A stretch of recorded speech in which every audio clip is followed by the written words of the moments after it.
Thank you father, worship you Lord. दोस्तों जय मसीह, आप सभी का प्रभु यीशु मसीह के नाम में फिर एक और बार, यानी कि कल से हमने जो स्टडी स्टार्ट किया है, आज दूसरे दिन आप सभी का बहुत बहुत स्वागत करता हूं। दोस्तों ठीक 8 बजने पर हैं, शायद 1-2 मिनट बाकी हैं और मैं बिल्कुल तैयार हूं आज के दूसरे दिन के सेकेंड चैप्टर के साथ में, और आशा करता हूं कि आप लोग भी सलामत और आप लोग भी खैरियत से होंगे और सब कुछ ठीक चल रहा होगा यीशु के अनुग्रह से। ठीक है ना दोस्तों? ना जल्दी से आप जो चीज़ें हम करते हैं हमेशा वो जल्दी से कर लेते हैं। आवाज़ ठीक से आ रही है, विजुअल ठीक से दिख रहा है, सब कुछ नीचे टाइप करके बता दें। साथ ही साथ आप कहाँ से हैं, कौन से कंट्री से हैं, भारत के किस राज्य से हैं, मुंबई से हैं, पूना से हैं, नागपुर से हैं, दिल्ली से हैं, कल मैंने दिल्ली का नाम नहीं लिया, आप दिल्ली से हैं, कलकत्ता से हैं, बंगाल से हैं, आप भोपाल से हैं, भोपाल से भी काफ़ी लोग देख रहे हैं, और साथ ही साथ रांची, झारखंड, क्या कहते हैं, छत्तीसगढ़, बिलासपुर, रायपुर, और क्या है ना, ये सभी जगहों से, नासिक से कुछ लोग देख रहे हैं, गुजरात के सूरत से कुछ लोग देख रहे हैं, और आपका पड़ोसी मुल्क पाकिस्तान, और साथ ही साथ नेपाल, मैं समझता हूँ साउथ अफ्रीका, फिर आपका UK, USA, Italy, New Zealand, Fiji, और क्या है, काफ़ी लोग कॉल करते हैं कई जगहों से, अरब कंट्री, और मैं समझता हूँ कल मैंने कुछ नाम लिया था, सलोमी बताइए, कुछ और भी कंट्री से कॉल्स आ रहे हैं, इज़राइल से भी कॉल्स आते हैं या मैसेजेस आते हैं कि पास्टर जी हम आपको यहाँ से भी सुन रहे हैं। बेल्जियम एक नया जो है कंट्री जुड़ गया है, मैं समझता हूँ। तो इन सभी जगहों से आप लोग देख रहे हैं, आप लोग अपनी उपस्थिति, अपनी जो प्रेजेंस है वो जो है दर्ज कराएं कि आप यहाँ से देख रहे हैं। लेकिन यूट्यूब वाले आप जितने भी हैं, आप नीचे ना लिखें कि आप कहाँ से हैं, ज़रूरत नहीं है, क्योंकि लाइव चल रहा है फेसबुक पे और इसके बाद ही आपके यूट्यूब पे वो अपलोड होता है। जी दोस्तों, मुझे बेहद खुशी है, मैं बहुत उत्साहित हूँ आज दूसरे दिन आपके बीच में इस अद्भुत टीचिंग को लाने के लिए, और मैं समझता हूँ कि कल का दिन आपके लिए बहुत आशीषित रहा। मुझे काफ़ी मैसेजेस आए हैं, मैं समझता हूं कि कल की वीडियो फेसबुक पे 25,000 अब तक देख चुके हैं और यूट्यूब पे 12,000, तो मैं समझता हूं कि 35,000 के आसपास, अगर मैं गलत नहीं हूं, या उससे भी ज़्यादा लोग अभी तक देख चुके हैं। और परमेश्वर, मुझे लगता है कि कल ऑनलाइन 1400 लोग देख रहे थे, 1.4 के मैं समझता हूं कल देख रहे थे। आज शायद उसकी तादाद बढ़ सकती है, परमेश्वर को महिमा मिले हर चीज़ के लिए। ठीक है ना?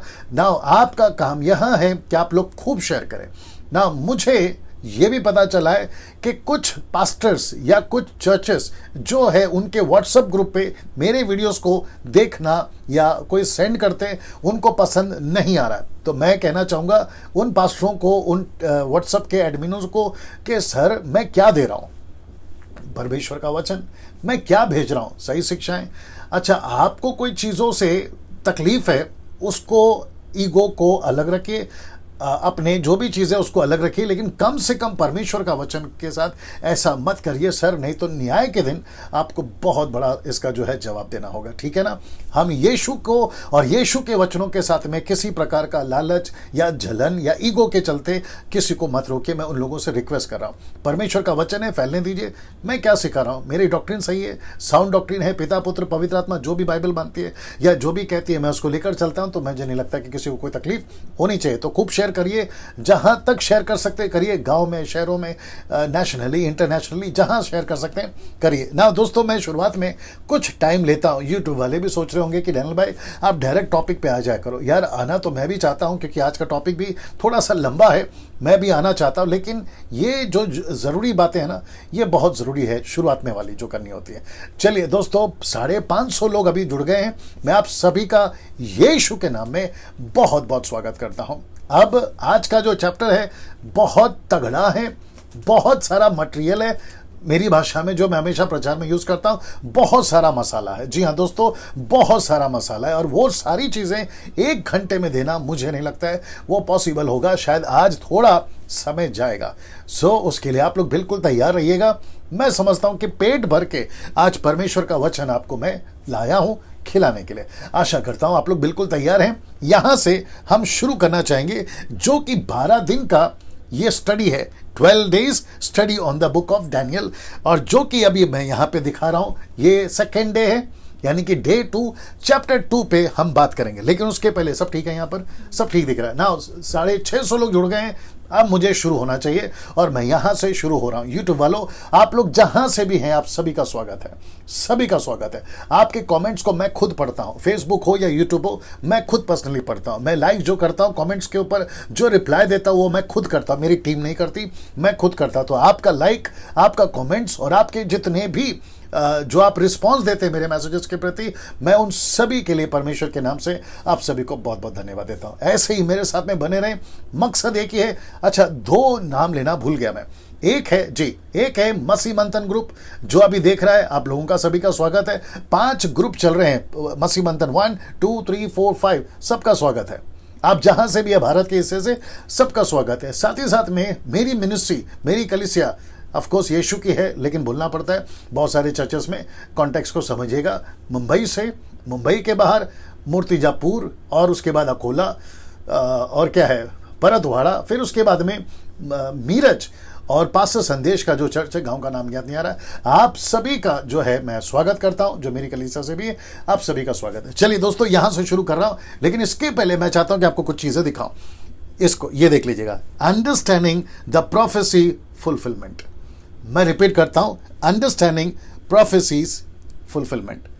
ये आपको समझना बहुत जरूरी है ना। सबसे पहला है जिसको कहते हैं प्राइमरी, मैं आपको समझाऊंगा। दूसरा है सेकेंडरी, और तीसरा है फाइनल। आप जब इसको देख रहे हो, ये देख रहा है, सब कुछ ठीक से दिख रहा है। जब आप इसको देख रहे हो, किस में रखा है, वीवर्ड में रखा है, वो सब चेक किया, कोई जरूरत नहीं है। चलो ठीक है ना दोस्तों, मेरी टीम बता रही है कि 800 लोग जुड़ गए। आप सबका स्वागत है। आपको मैंने कल कहा था कि ठीक 8 बजे आप लोग आ जाइए। ये बात साबित करती है कि आप लोग कितने आज्ञाकारी हैं, क्योंकि 800 लोग अभी ऑनलाइन देखना, ये काबिल तारीफ है। इसका सारा श्रेय महिमा प्रभु को जाता है, अकेले प्रभु को जाता है, ठीक है ना। सो वापस आते हैं, understanding the prophecy fulfilment.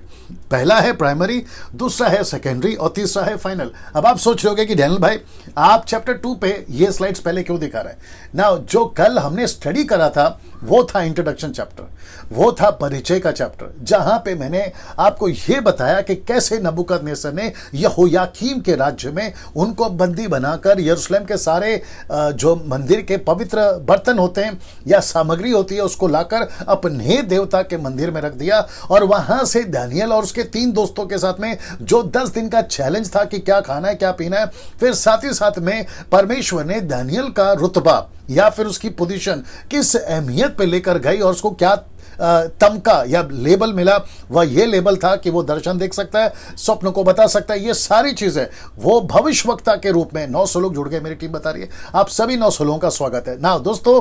Daniel जो है अब तक 3 साल के दरमियान में, ये चैप्टर जो सेकेंड चैप्टर है, इसको यहां बैठे बैठे बिताए हुए 3 साल हो चुके हैं, ठीक है। जबकि यहां पे 2 साल का जिक्र आएगा, लेकिन वो पहला साल नहीं गिनते। कौन? जो बेबीलोन से, वो पहला साल नहीं गिनते।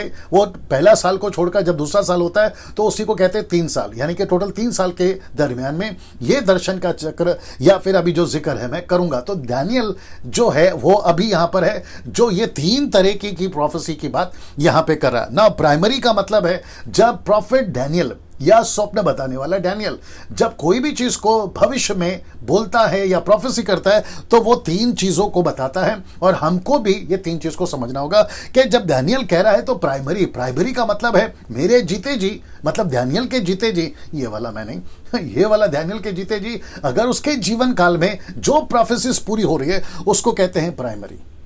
I hope you got the point.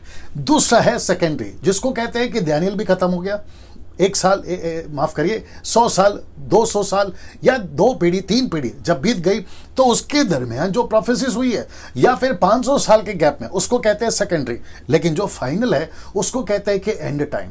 Anti Christ का प्रोफेसी इसने करा है, यीशु के आने का इसने प्रोफेसी करा है। तो ये 3 तरीके से जब मैं आपको यहां से अभी 12वें अध्याय तक लेकर जाऊंगा, तो ये हर स्लाइड में आपको दिखाई देगा। मतलब इतना लंबा नहीं बोलूंगा, लेकिन ये आपको दिखाकर ही लेकर जाऊंगा, क्योंकि बहुत सारे लोगों का अपना अपना एक थियरी है। सब अपने अपने तरीके से जो प्रभु के लोग हैं वो सिखाते हैं, और मैं किसी को गलत नहीं बोलूंगा, जिसका जैसा है वैसा करने दीजिए, कोई दिक्कत नहीं है। लेकिन जब मेरी बारी आती है, मैंने जैसे आपसे कहा है, मैं हर चीज को बारीकी से स्टडी करता हूं, कॉन्टेक्स्ट को स्टडी करता हूं, स्क्रिप्चर्स को स्टडी करता हूं, हिस्ट्री को स्टडी करता हूं, क्रिटिक्स को स्टडी करता हूं, कॉन्टेक्स्ट को स्टडी करता हूं। ये सारे चीजों को स्टडी करने के बाद में मैं आपके पास आता हूं, और वही मैंने किया था प्रकाशित वाक्य की पुस्तक में, और यही मैं अभी कर रहा हूं। ठीक है ना। नाउ जब मैं कह रहा हूं कि प्राइमरी, सेकेंडरी और फाइनल, तो ये तीनों एंगल से आपको दानियल का सपना, नबूकदनेस्सर का सपना, दानियल की प्रोफेसी को समझना होगा। नाउ होप कि आप समझ गए। नाउ दोस्तों, अब यहां से शुरू होता है chapter 2 is the chapter of 5 kingdoms. ये देख लीजिए, मैं रिपीट करता हूं, ठीक से दिख रहा है उसमें, मैं रिपीट करता हूं कि chapter 2 is the chapter of 5 kingdoms, मतलब 5 राज्य के बारे में यह चैप्टर है। मैं पहले से इसलिए कह रहा हूं क्योंकि आपको यह पता हो कि कौन सा वो 5 राज्य है। तो अभी से आपके दिमाग में इसको रखिए। जो YouTube, फेसबुक के जितने मेरे फॉलोअर्स हैं, जो आप लोग मुझे सुनते हो, आपको मैं कोशिश करता हूं कि जो नीचे तबके के लोग हैं वो समझ सके, जो ऊंचे के तबके के लोग हैं वो समझ सके, जो अभी अभी प्रभु में आए वो समझ सके, और साथ ही साथ जो मजे हुए खिलाड़ी हैं वो भी समझ सके। मैं उसी तरीके से आपके बीच में बात करता हूं। इसको कहते हैं कि सांप भी मर जाए और लाठी भी ना टूटे, है ना, बात समझ में आ जाए। तो उस तरीके से आपके बीच में मैं रख रहा हूं ना। दोस्तों, इस अध्याय में टोटल 5 बातें, तो आइए देखते हैं। सबसे पहला क्या है? पहला है पद 1 में, यहां से शुरू होगा राजा का सपना। दूसरा है, और साथ ही साथ ब्रैकेट में मैंने डाल दिया 5 किंगडम्स, क्योंकि उसने जो सपना देखा था वो 5 राज्य के बारे में देखा था, या 5 किंगडम्स को जिसको मैं बता रहा हूं ना। दूसरा, असफल ज्योतिष, ये चलेगा पद 2 से लेकर 12 तक में। याद रखो, चैप्टर 2 की बात कर रहा हूं, तो पद लिखा है, चैप्टर नहीं लिखा है, आगे आप समझदार हैं। तीसरी बात, परमेश्वर का सच्चा दास, ऑफ कोर्स दानियल, परमेश्वर का सच्चा दास, पद 13 से 30 तक चलेगा। मैं आपको, और खूब मजा आएगा, मैं डंके की चोट पे अभी से बोल देता हूं, आपको खूब मजा आएगा, ठीक है ना। चौथा पॉइंट, जो कि 5 में से, स्वप्न और उसका अर्थ, ये शुरू होगा पद 31 से 35 तक में। फिर उसके बाद में दानियल का सम्मान, परमेश्वर ने दानियल को कभी भी और उसके 3 दोस्तों को कभी भी नीचे होने नहीं दिया। क्यों? क्योंकि उन्होंने पहले चैप्टर में परमेश्वर को नीचे होने नहीं दिया। क्या अद्भुत बात है नहीं? आप जहां भी हैं, आप परमेश्वर को हमेशा ऊंचा रखें, परमेश्वर आपको ऊंचा रखेगा। यह बात को आपको समझना होगा। नीचे आमीन, प्रेज द लॉर्ड, जैसा आपको रिस्पॉन्स देना है, वो क्या भेजते हैं आप लोग, थम वाला, नमस्ते वाला, वो हार्ट शेप वाला, आप जितना भेज सकते हैं भरकर भेजिए। बड़ा अच्छा लगता है जब मैं देखता हूं, तो ऐसा वो ऊपर जाते रहता है, तो मुझे अच्छा लगता है कि एक भरमार सी चल रही है। तो सिर्फ स्टडी भी करिए और ये काम भी जारी रखेगा। बहुत बहुत धन्यवाद। सो दानियल का सम्मान, पद 46 से 49 बोलते हैं, 49, राइट, 46 टू 49। नाउ दोस्तों, अब बात करते हैं पद 1 की, जहां नबूकदनेस्सर राजा ने अपने जीवन काल के 3रे वर्ष में, यहां 2 लिखा पाया जाएगा, लेकिन मैं वापस कहता हूं वो 3 है। अभी कुछ लोग जो क्रिटिक्स जो ढूंढते हैं ना हमारी गलतियां, उन लोगों के लिए बात बोल रहा हूं। तो चारों तरफ से चारों खाने चित करके बात करता हूं मैं, ठीक है ना। ये हो गया आपका पहला है राजा का सपना। आइए देखते हैं क्या लिखा है। लिखा है सबसे पहले अपने राज्य के 2रे वर्ष में, ये देख लिया आ गया ना, राज्य के 2रे वर्ष में, और जो कि नबूकदनेस्सर ने ऐसा स्वप्न, अब आप देख रहे हैं इंग्लिश में ब्रैकेट में ड्रीम्स, तो इसको कहते हैं प्लूरल। ये सिंगुलर नहीं है, ये प्लूरल है, बहुवचन है, एक वचन नहीं है। तो हिंदी में जब ट्रांसलेट हो रहा था विलियम कैरी साहब की वजह से, या फिर जिन्होंने उनको मदद करा, तो यहां पे लिखना चाहिए था सपनों, लेकिन वो नहीं लिख पाया, मुझे नहीं पता क्यों। लेकिन जब हम इंग्लिश पढ़ते हैं तो यहां पे ड्रीम्स है, ड्रीम ऑफ ड्रीम्स ऐसा है, तो यहां पर प्लूरल है, नॉट सिंगुलर। ये बात को भी ध्यान में रखिए, जिसके चलते मैंने यहां पर आपको बता दिया ना। दोस्तों, इसको देखिए, देखा, वापस आता हूं, राजा के 2रे वर्ष में नबूकदनेस्सर ने ऐसा स्वप्न देखा जिससे उसका मन बहुत ही व्याकुल हो गया। और दूसरा कहता है, और वह सो ना सका। तो इसको कहते हैं कि ऐसा सपना देखा कि उसके होश उड़ गए और उसको इतनी परेशानी हो गई कि उसको नींद नहीं आ रही। अब मैं आपको बताता हूं कि ऐसा क्यों, यह परिस्थिति क्यों है, जबकि मैं वचन को जब बता रहा हूंगा तो आपको यहां से मैं कनेक्ट करवा दूंगा, ठीक है ना। दरअसल दानियल अपने पूरे जीवन काल में और अपने पैलेस में और अपने बेबीलोनियन सिटी में जहां वो रहता था, वो रहते रहते कई साल बीत गए, 43 से लेकर 45 तक, मैं अंदाजन बता रहा हूं, उसने बेबीलोन पे राज किया। ईयर 43-45 मतलब 43 से 45 साल तक का राज्य उसको परमेश्वर ने दिया, जो वहां पर उसने राज्य किया ना। उसके दरमियान उसको मन में प्रश्न उठा कि अगर मैं कल को मर जाऊंगा तो क्या होगा। शहर का क्या होगा, दुनिया का क्या होगा, क्योंकि नबूकदनेस्सर राजा पूरी दुनिया पे राज करता था। मैं बताऊंगा आपको स्क्रिप्चर के साथ। तो उसके चलते ऐसा हुआ कि नबूकदनेस्सर के मन में प्रश्न उठा और वही चीज, वही ख्याल परमेश्वर ने उसको सपने में बतला और उसी को बताया। क्यों? क्योंकि आपको पता है कि जो स्ट्रांग होता है उसके चलते, वो चाहे विश्वासी हो या अविश्वासी हो, परमेश्वर अपना दबदबा पूरे दुनिया में रखता था। वो चाहे गोलियत हो या दाऊद हो, गोलियत को भी अकल ठिकाने लाई और दाऊद को भी खूब इस्तेमाल करा। और महिमा किसकी हुई? परमेश्वर की। तो परमेश्वर ने अपने नाम को फैलाने के लिए परमेश्वर ने ऐसे लोगों को भी रखा था, और जिसके चलते आपको यह समझना होगा कि इस व्यक्ति ने वो सपना देखा ना। दोस्तों, मैं कुछ चीजें आपको दिखाता हूं, ये देख लीजिए। पहला, कौन था ये राजा जिसने 245 वर्ष राज्य करा बेबीलोन पर? 43 से 45, मेरी हिंदी बर्दाश्त करिए, ठीक है ना। सो ऐसा इसने राज करा, और वो भी कहां पे राज करा? बेबीलोन पर। बेबीलोन का कुछ चित्र दिखाता हूं। जो पैलेस है ये देख लीजिए, उसमें अच्छा दिख रहा है जी। ये चित्र देख लीजिए दोस्तों, और साथ ही साथ ये चित्र थोड़ा सा इसका क्या कहते हैं ना, रेजोल्यूशन इतना क्लियर नहीं है ये वाले का। फिर इसको देखिए, फिर इसको देखिए, उसका मतलब जो आपको मैं समझा सकूं, जो पिक्चर मुझे गूगल से मिले और बहुत मेहनत करके मिले, मैं आपको सच बता दूं, बहुत उसकी जो क्या कहते हैं हाई क्वालिटी, उसका जो है ना सारी चीज़ों को ध्यान में रख के आपके बीच में मैं रख रहा हूं। आप उसका ठाट बाट देखिए। और ये रहा जिसको कहते हैं हैंगिंग गार्डन। आपके इस पे चले जाइए गूगल पे और आप टाइप करिएगा द बेबीलोनियन हैंगिंग गार्डन। आपको पता चलेगा, जैसे आज 7 वंडर में आज बहुत सारे हैं ना, तो उन दिनों के 7 वंडर में ये एक था, और इसको इसी ने बनाया। किसने? राजा नबूकदनेस्सर ने। ये पूरी तरह से पानियों पे फूल बगीचे सबके साथ सजा हुआ, आप देख सकते हैं, थोड़ा बहुत आपको पता चलेगा। और इतनी ठाट बाट के साथ में रहता था। कौन? ये राजा। ना मैं बताऊंगा कि मैं क्यों बता रहा हूं। ये सारा चीज देख लीजिए। इसको कहते हैं ई स्टार गेट। यहां से एंट्री हुई थी, यहां से एंट्री हुई थी दानियेल की 3 दोस्तों की, और यहां से वो अपना जो है दबदबा चलाता था। अब ये चित्र देख लीजिए, मतलब आप उसका ठाट बाट देखिए, आपको पता चलेगा। नाउ एशियन हिस्ट्री सेज, जो हिस्ट्री बताते हैं वो ऐसा कुछ कह गए। आइए देखते क्या कह गए। The city wall was 60 miles long. मतलब ये जो शहर है, जो मैंने आपको अभी दिखाया, ये जो शहर है, ये 60 किलोमीटर दूर फैला था। 60 किलोमीटर दूर। तो मतलब अगर आप यहां से जाओ 15, फिर यहां 15, यहां 15 और यहां 15, ऐसे 15 किलोमीटर, 60 किलोमीटर फैला हुआ इसका ये पैलेस था, या इसका शहर आप बोल लीजिएगा। साथ ही साथ में वॉल हाइट वॉज 300 फीट। मतलब जो उसका दीवार होता था ना, वो 30 माले की मंजिल। आपके मुंबई में मेगा सिटीज में जो आप 30 माले की मंजिल देखते हैं ना, तो आपको दीवार जो है ना वैसे दिखेगी। चलिए पिक्चर वापस दिखा देता हूं जी। ये सारा चित्र देख लीजिए, हाँ, इसमें आपको पता चलेगा। तो ये है जिसको कहते हैं ह्यूज, बहुत बड़ा, बहुत बड़ा ना। दोस्तों वापस आ जाता उसी के ऊपर, और ये चित्र को देखते रहिएगा, ठीक है ना। Asian history says the city wall was 60 miles long, wall height was 300 feet and 80 feet width, मतलब जो चौड़ा होता है थिक, जिसको विड बोलते हैं वो, और 35 फीट इनटू द ग्राउंड। मतलब ये जो है ना 35 फीट नीचे गाड़ के रखा था। अगर दुश्मन या शत्रु अंडरग्राउंड से भी जाना चाहे, नहीं जा सकते, क्योंकि 35 फीट नीचे उसको दीवार ही मिलेगी। अब आप सोच के देखिए कितना मास्टरमाइंड था ये, और कितना मजबूत था, और इसलिए तो उसने इतने साल राज करा ना। नाउ 250 टावर्स, जो टावर्स होते हैं वो थे, 100 गेट्स थे, वो भी ब्रास के, पीतल के, और साथ ही साथ में 53 टेम्पल्स इन द सिटी। मतलब इसने मंदिरों को बना के रखे थे 53, और साथ ही साथ में 180 altars to gods Ishtar, god of war and god of love. ये थी वो। ये फीमेल है, लेकिन आप समझ जाइएगा, ठीक है ना।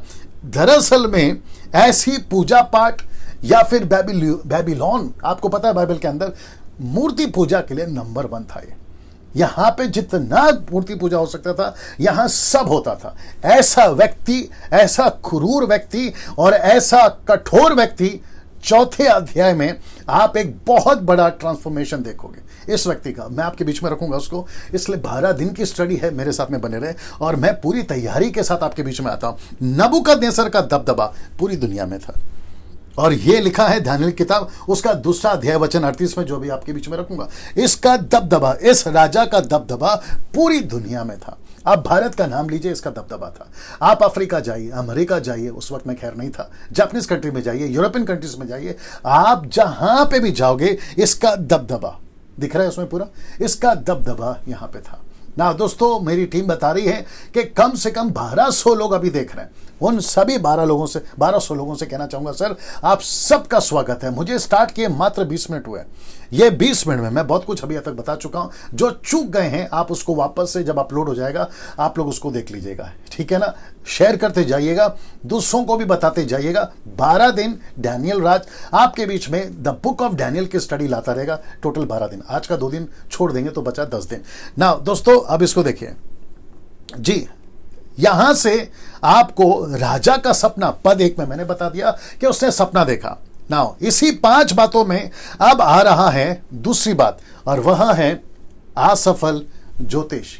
मतलब राजा ने जब सपना देखा तो उसने अपने अपने जो ज्योतिष उसने पाल रखे थे, मैं उस सब का चर्चा करूंगा यहां पर, उन सबको कहा कि मेरा सपना बताओ, लेकिन वो नहीं बता सके। तब अपना हीरो यानी कि डैनियल, परमेश्वर का सेवक, सच्चा सेवक एंट्री मारता है। और वो क्या करता है, मैं उसकी सारी जो सस्पेंस है आपके बीच में एक एक करके रखता जाऊंगा। मैं सच कह रहा हूं, आपको खूब मजा आएगा, मेरे साथ में दीजिएगा, वक्त तो थोड़ा सा ज्यादा जाएगा, ठीक है ना। नाउ ये रहा दूसरी बात जिसको कहते हैं कि ज्योतिषों की जो है अनसक्सेस, सफल नहीं हुए, ठीक है ना। वचन 2, तब राजा ने आज्ञा दी कि ज्योतिष, तांत्रिक, टोने, कसदी बुलाए जाएं कि वे राजा को उसका स्वप्न बताएं। याद रखो, स्वप्न का मतलब है सपने, प्लूरल, बहुवचन, ठीक है ना, स्वप्न बताए।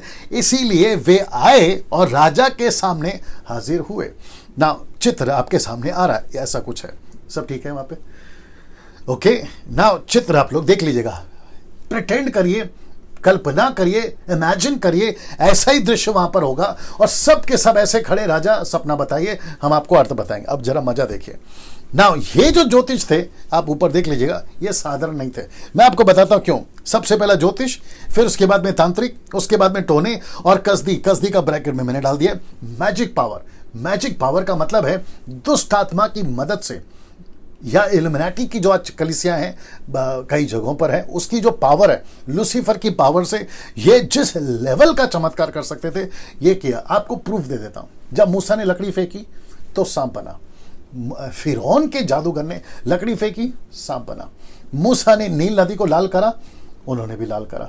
ऐसा जादूगर, अब आप सोचिए अगर इजिप्ट में है तो सोचिए बेबीलोन में क्यों नहीं हो सकता, क्योंकि ये तो गढ़ है ना, ये तो मूर्ति पूजा का गढ़ है, जादू टोना का गढ़ है। अब जरा मजा लीजिए, एक तरफ ज्योतिष है, एक तरफ तांत्रिक है, एक तरफ टोने हैं, दूसरी तरफ काले जादू से भरे हुए ये कसदी लोग हैं। ये सब मिलकर राजा के सामने खड़े हैं, ये सब मिलकर राजा के सामने खड़े हैं। आइए देखते हैं इनका मजा क्या होता है, फिर डैनियल के साथ में क्या होता है आप वो भी देखिएगा, ठीक है ना। तो ये सब आते हैं, मैं वापस कहता हूं कि ये सब मजे हुए खिलाड़ी थे। वक्त की कमी है, मैं आपको बताता हूं ये कैसा करते थे। किसी भी जानवर का, विशेष करके गाय भैंस बोलो आप, उसको काटते थे, उसका जो कलेजा है उसको बीच में से चीरते थे और कलेजे के 2 टुकड़े को अलग करके, और उसमें उनकी स्टडी, वो कैसे पढ़ते थे नहीं पता, उसको पढ़ के वो भविष्य बनाते थे या भविष्य लिखते थे, बताते थे। और उसकी पूरी रिकॉर्ड, जैसे आप लोग अभी गवर्नमेंट के किसी भी दफ्तर में चले जाइए, मुंबई में मंत्रालय है, दिल्ली में भी होगा, ऐसा आप चले जाइए तो वहां पे बाप दादाओं की रिकॉर्ड पड़ी रहती है। तो ज्योतिष भी रिकॉर्ड रखते थे कि कौन से राजा ने कौन से साल में कौन से दिन में क्या सपना देखा, उसके हिसाब से कैलकुलेट करके, एनालिसिस करके वो जो है सपना बताते थे। ये तरीका इनका था। और भी कई विचित्र हैं जो मैं आपको इतने टाइम पे नहीं बता सकता। और एक चीज बता देता हूं, मैं ज्यादा डीप स्टडी भी नहीं दे रहा हूं और ज्यादा ऊपर भी नहीं दे रहा हूं। जैसे प्रकाशित वाक्य में कहा था ना, बैलेंस वाला दे रहा हूं। अगर मैं डीप में जाऊंगा बहुत सारा, तो मैं समझता हूं कि मुझे एक चैप्टर के लिए 2 दिन लग जाएंगे या 3 दिन लग जाएंगे। तो ऐसा ना करते हुए आप जितना समझ सकते हैं मैं समझाने की कोशिश कर रहा हूं। चलिए ना दोस्तों, ये तरीके से वो वहां थे, मजे हुए खिलाड़ी थे। लेकिन आइए देखते हैं इनके मुंह से क्या निकला ना। लिखा है, तब राजा ने उनसे कहा, मैंने एक स्वप्न देखा है, मेरा मन व्याकुल है कि स्वप्न को कैसे समझूं। ये राजा का परिस्थिति है ना। वचन 4, तब कसदियों ने राजा से अरामी भाषा में। कौन सी? अरामिक, अरामी भाषा में, हिब्रू अरामिक, मैं पहले बता चुका हूं कल के दिन, 2 भाषा में इसको लिखा गया।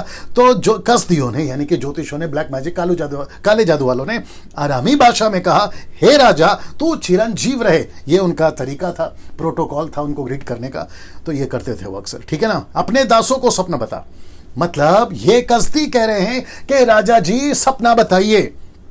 और हम, ये जो शब्द है ना, मैंने उसको ब्रैकेट किया हुआ है, ये जो शब्द है ना, हम इसका अर्थ बताएंगे। ये हम कौन है?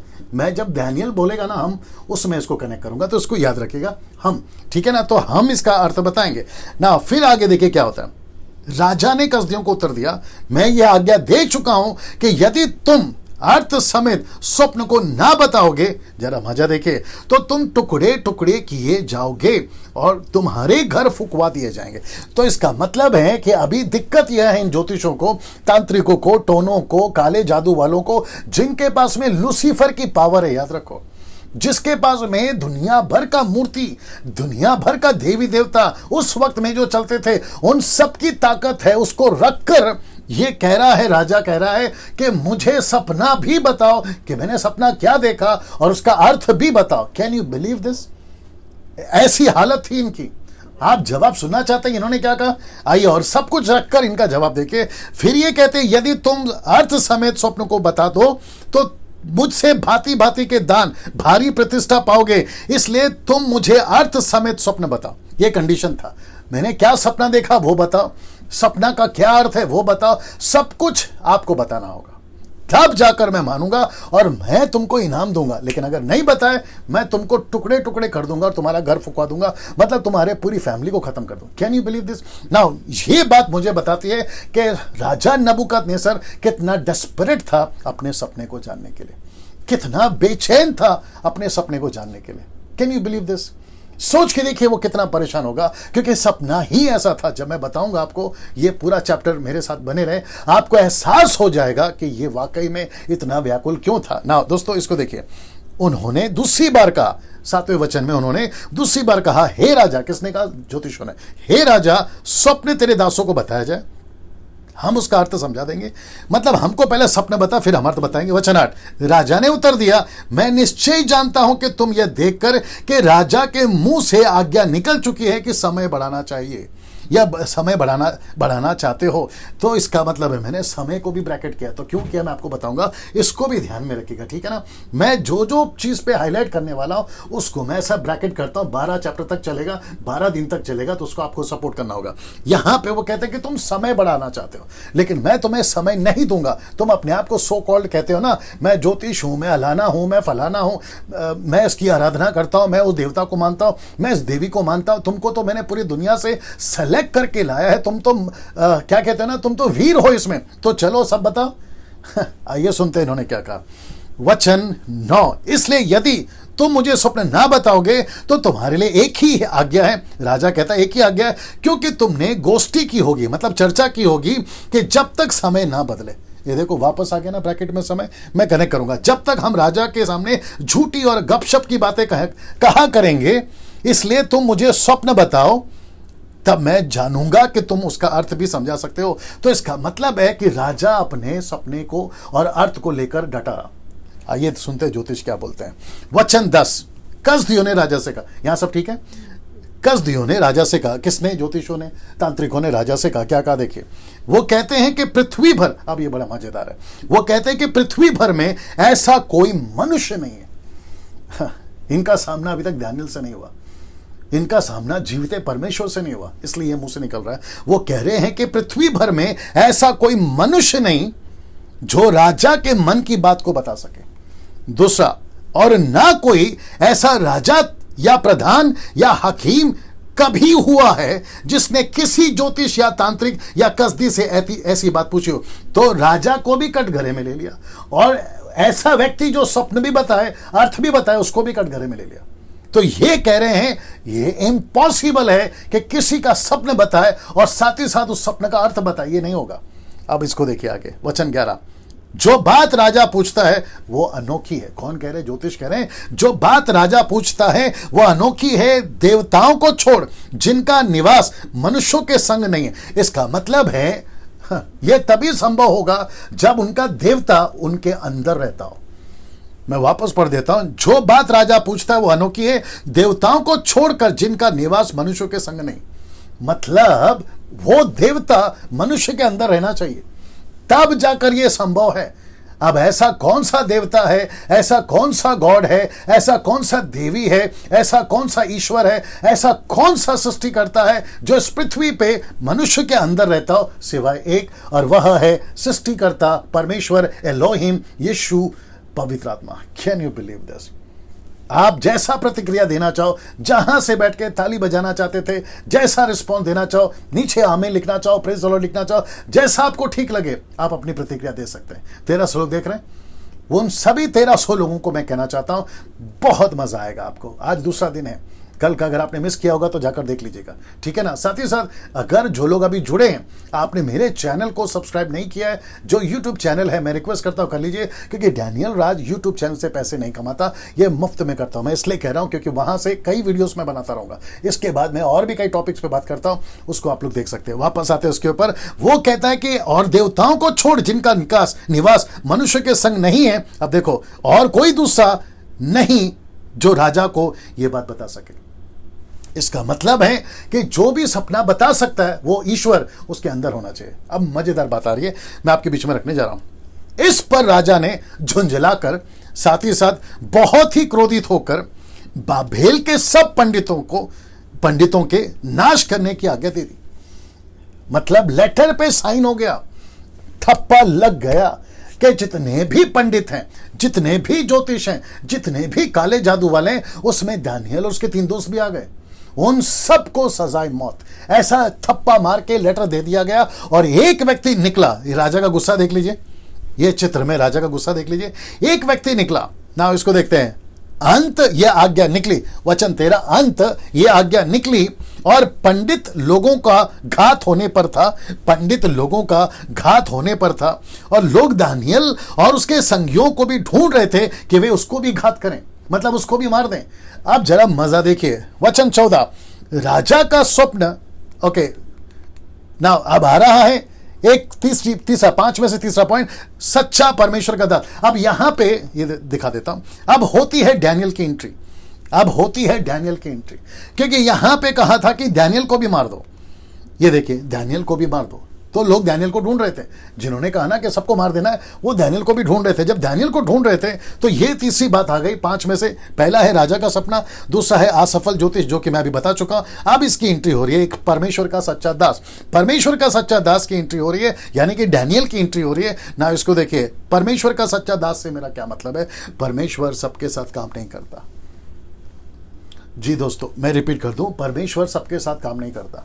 परमेश्वर उसी के साथ काम करता है जो परमेश्वर का सच्चा दास हो। मैंने कल आपको बताया था, यही वजह है कि दानियल और उसके 3 दोस्तों ने पाप के साथ कॉम्प्रोमाइज नहीं किया, उनका खाना नहीं खाया, उनके साथ दारू नहीं पिया, उनके कल्चर को उन्होंने ध्यान में रखा, हर चीज को उन्होंने समझा और उन्होंने कहा कि कुछ भी हो जाए हम गुलाम हैं, लेकिन हम अपने रुबाब के साथ चलेंगे। मैंने बीच में एक वीडियो बनाया था कि सूअर और कुत्तों के आगे मोती मत डालो।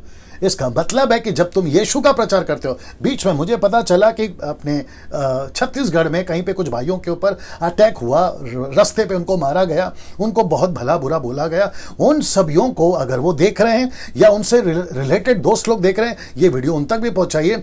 किसी के बाप से डरने की जरूरत नहीं है।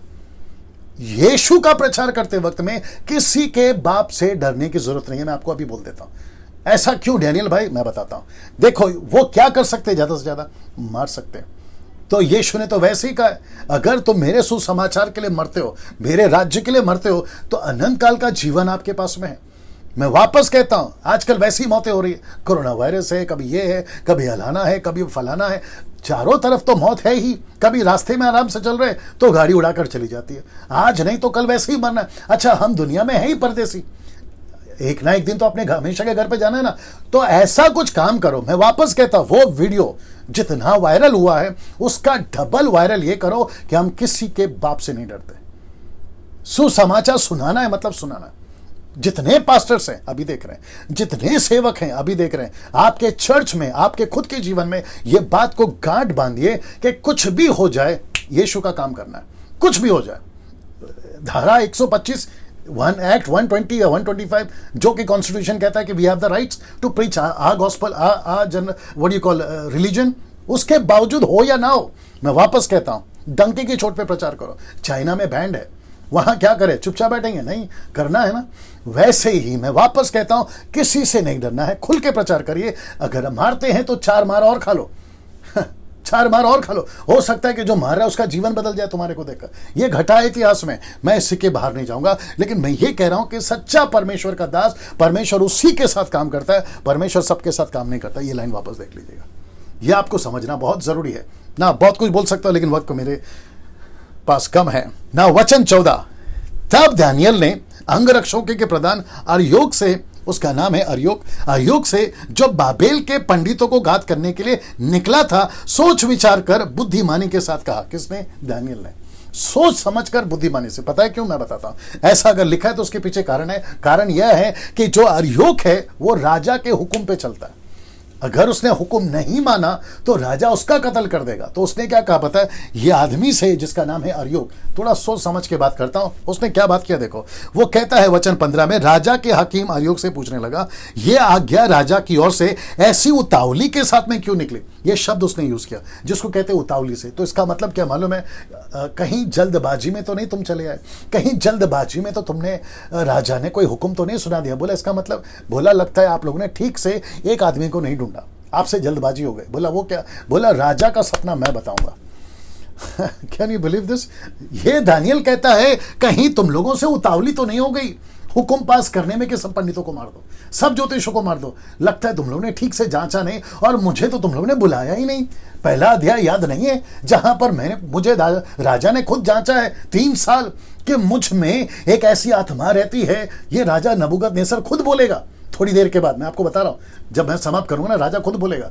ऐसा व्यक्ति को ढूंढने में तुमसे उतावली हो गई, तुमने ठीक से जांचा नहीं है।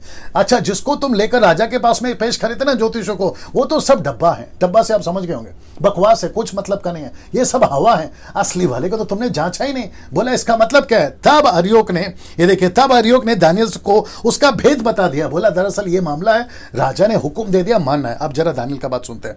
वचन 16 में आइए देखते क्या लिखा है। दानियल ने भीतर जाकर राजा से विनती की। किससे? राजा से। अब आ रहा है ब्रैकेट समय, आपको बोला था ना, याद रखना, मैं बताता हूं। राजा से विनती करता है कि उसके लिए कोई समय, ये देख लीजिए, ठहराया जाए, तो वह महाराज को स्वप्न का अर्थ बताएगा, और सपना भी बताएगा, अर्थ भी बताएगा। तो उसने क्या मांगा? समय। अब जरा मजा देखिए, यही समय ज्योतिष भी मांग रहे थे, लेकिन राजा ने कहा समय नहीं दूंगा।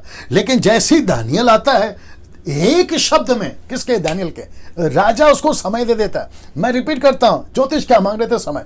दानियल क्या मांग रहा था? समय। ज्योतिष को क्या नहीं दे रहा था? समय। दानियल को क्या दे दिया? समय। अब आप सोच के देखिए, ये व्यक्ति दानियल जैसा आदमी जाता है और राजा के सामने खड़ा होता है। आपको नहीं लगता है कि परमेश्वर का हाथ इसके ऊपर है? Of course. तो मैं रिपीट करता हूं, आप जहां पे भी हैं, जिस कंट्री में हैं, जिस नेशन में, आपको परमेश्वर के हाथ में बने रहना है। मैंने इसलिए कहा, मैं वो पोस्ट आपको फिर से दिखा देता हूं, परमेश्वर सबके साथ काम नहीं करता, परमेश्वर सच्चे दासों के साथ काम करता है। सच्चे दासों का मेरा कल बता दिया था कि कहां कहां कॉम्प्रोमाइज कर जाते हो आप, हर चीज में कॉम्प्रोमाइज कर जाते हो, फिर आशा रखते हो कि परमेश्वर आपके साथ में काम करे। आई विश कि मेरे पास में टाइम बहुत होता, क्योंकि दिमाग में बहुत कुछ चल रहा है। मैं करूंगा 12 दिन के बीच में वो बात को रखूंगा, लेकिन अभी मैं स्किप करता हूं उसको ना। यहां पे वो कह रहा है, वो मांग रहा है समय, और राजा ने उसको समय दे दिया ना। इसको देखिए, वचन 17, तब दानियल ने, ये बहुत इंपॉर्टेंट है, यहां सब ठीक चल रहा है, यहां सब ठीक है, उल्टे सीधे कुछ लोग, ओके। तब दानियल ने अपने घर में जाकर अपने संगी दासों को, दोस्तों को, माफ करें, अपने संगी दोस्तों को, याद रखो, शद्रक मेशक अबेदनगो, यहां पर वो नाम नहीं ले रहा। कौन सा नाम ले रहा है? ओरिजिनल नाम क्या ले? देखो, हनन्याह, मिशाएल, अजरिया को यह हाल बताकर कहा। तो राजा ने इनका नाम बदला, लेकिन दानियल उनको उसी नाम से बुला रहा। आगे आप समझदार हैं। वचन 18, इस भेद के विषय में स्वर्ग के परमेश्वर की दया के लिए यह कहकर प्रार्थना करो कि बाबेल के और सब पंडितों के संग दानियल और उसके संगी भी नाश ना किए जाएं। यह प्रार्थना करते हुए कि हम प्रार्थना करेंगे और परमेश्वर से मांगेंगे। अब जरा मजा देखिए, यह चित्र देख लीजिए, सब ठीक है, सब ठीक दिख रहा है, ओके। ना ये सपना देख लीजिए, ये वचन देख लीजिए। वचन 19 कहता है कि तब अब भेद दानियल को रात के समय दर्शन के द्वारा प्रकट किया गया। तब दानियल ने स्वर्ग के परमेश्वर का ये कहकर धन्यवाद किया। लेकिन उसके पहले एक वचन पढ़वा देता हूं, गिनती की किताब उसका 12 क्या लिखा है देखिए। तब यहोवा ने कहा, मेरी बातें सुनो, यदि तुम में कोई नबी हो, दानियल नबी था, यदि तुम में कोई नबी हो तो उस पर मैं यहोवा दर्शन के द्वारा अपने आप को प्रकट करूंगा, वह स्वप्न में उससे बातें करूंगा। तो परमेश्वर ने इस व्यक्ति से बात की। क्यों की? यह लायक था। आज कुछ लोग बोलते हैं परमेश्वर मुझसे बात नहीं करता। परमेश्वर क्यों बात करेगा आपसे? पहले लायक तो हो जाओ। कहते हैं कि परमेश्वर मुझे दर्शन नहीं देता, क्यों देगा? पहले लायक तो हो जाओ। बात समझ में आ रही है ना? कुछ लोग कहते हैं कि परमेश्वर ने उसका इस्तेमाल किया, एलिया का किया, एलिशा का किया, मूसा का किया, यहोशू का किया, इसका किया, अलाना किया, फलाना किया। आज की भी कुछ 16-17 सदी के जो सो कॉल्ड प्रभु के बड़े बड़े दास हैं, उनका नाम लेते, बोले प्रभु मुझे वैसे इस्तेमाल करो। परमेश्वर बोलता है बेटा पहले लायक तो हो जा, पहले लायक तो हो जा। बीच में अभी थोड़ी देर पहले मैं किसी को सुन रहा था, अपडेट जब चेक करता हूँ फेसबुक पे तो 2-3 वीडियो सामने ऐसे आ जाते हैं। स्क्रॉल करते करते तो मैं महाशय को सुन रहा था। खैर नाम तो मैं किसी का लेता नहीं हूँ और उस महाशय का नाम नहीं लूँगा, ना तो शहर का नाम लूँगा, नहीं तो आप पकड़ लोगे उसको। अभी वो स्टेटमेंट दे रहे थे कि हीलिंग कैसे होगी, आपको चमत्कार कैसे होगा, चारों तरफ बीमारियां चल रही हैं, आपको हीलिंग मिनिस्ट्री करने की टेक्निक बताऊंगा। अब मैं उन महाशय को कहना चाहता हूं कि सर आप शायद बाइबल को ठीक से नहीं पढ़ते। यीशु ने कहा मरकुस 16:16 का 17 से भी कहता है कि पहला विश्वास करो, बपतिस्मा लो। ये चमत्कार उसके साथ में इंक्लूड है। इसको कहते हैं सैल्वेशन पैकेज। तो चमत्कार कैसे करें उसकी ट्रेनिंग नहीं होती सर। चमत्कार आपके हाथों से कैसे हो उसकी ट्रेनिंग नहीं होती सर। यह परमेश्वर का गिफ्ट है। आप यीशु का काम करो, चमत्कार ऐसे होंगे। यीशु के पीछे चलो, चेला बनाओ, आत्मा बचाओ, कलीसियाओं की स्थापना करो, परमेश्वर ये काम करता जाएगा। इसलिए तो लिखा है ना मरकुस की किताब उसका 16 वचन अगर आप 20 से पढ़ोगे, वहां पर लिखा है कि यीशु मसीह बादलों पर उठा लिए गए, उसके बाद चेलों के साथ परमेश्वर काम करता रहा और वो जो प्रचार करते थे, वो चिन्ह जो साथ साथ होते थे, वचन को दृढ़ करते थे, कंफर्म करते थे। ये है परमेश्वर का तरीका। ये सिखाओ ना सर, क्या सिखा रहे हो? थोड़ा सा सुधरो सर, ठीक है ना? बात को ध्यान में रखिएगा। और जितने फॉलोवर्स हैं आप लोग, आप जब किसी को फॉलो करते हो तो थोड़ा सा दिमाग लगाओ यार, हम किसको सुन रहे हैं, ठीक है ना? ना वापस आते हैं इसके ऊपर। तो डैनियल को स्वप्न मिल गया, डैनियल को स्वप्न का अर्थ भी मिल गया। अब जरा देखते हैं उसने धन्यवाद कैसे दिया। आपके बीच में रखने जा रहा हूं, इसलिए मैंने यहां पे डाल दिया। अगर आप उसकी योजना में हो, पहले इसको बता देता हूं, उसकी इच्छा के अनुसार प्रार्थना करोगे तो वो जरूर सुनेगा। मैं रिपीट कर देता हूं कि अगर आप उसकी योजना में हो और उसकी इच्छा के अनुसार प्रार्थना करोगे तो वो जरूर सुनेगा। ना परमेश्वर का नाम युगानुयुग धन्य है। दानियल उसको धन्यवाद दे रहा है। वो कहता है कि परमेश्वर का नाम युगानुयुग धन्य है क्योंकि बुद्धि पराक्रम उसी की है। अब आगे देखो, समय और ऋतुओं को वही पलटता है, राजाओं का अस्त और उदय भी वही करता है, बुद्धिमानों को बुद्धि और समझ वालों को समझ भी वही देता है। ना आगे देखिए, वही गुड़ और गुप्त बातों को प्रकट करता है। वो जानता है कि अंधियारे में क्या, और उसके संग सदा प्रकाश बना रहता है। उसके संग सदा प्रकाश बना रहता है। क्या करो, समय कम पड़ रहा है। एक विचित्र प्राणी और है सर हमारे मसीह समाज में, बहुत फेमस सेवक है वो कहता है कि जब तक परमेश्वर ने प्रकाश नहीं बनाया, ये लाइन को याद रखिए, जब तक परमेश्वर ने प्रकाश नहीं बनाया, परमेश्वर को पता नहीं था कि वो परमेश्वर है। अब उनका स्टेटमेंट देखिए सर कहां जा रहा है। मुझे नहीं पता क्या हो गया ऐसे लोगों को। अच्छी खासी शुरुआत करते हैं, फिर बीच में क्यों गड़बड़ कर जाते हैं मुझे नहीं मालूम।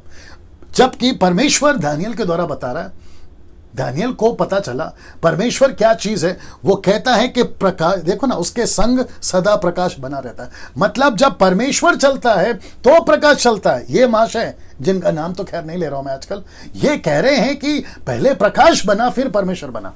हद हो गई सर आप लोगों की। उनका वीडियो है यूट्यूब पे, आगे आप समझदार हैं, मैं किसकी बात कर रहा हूं आप लोग समझ जाओगे।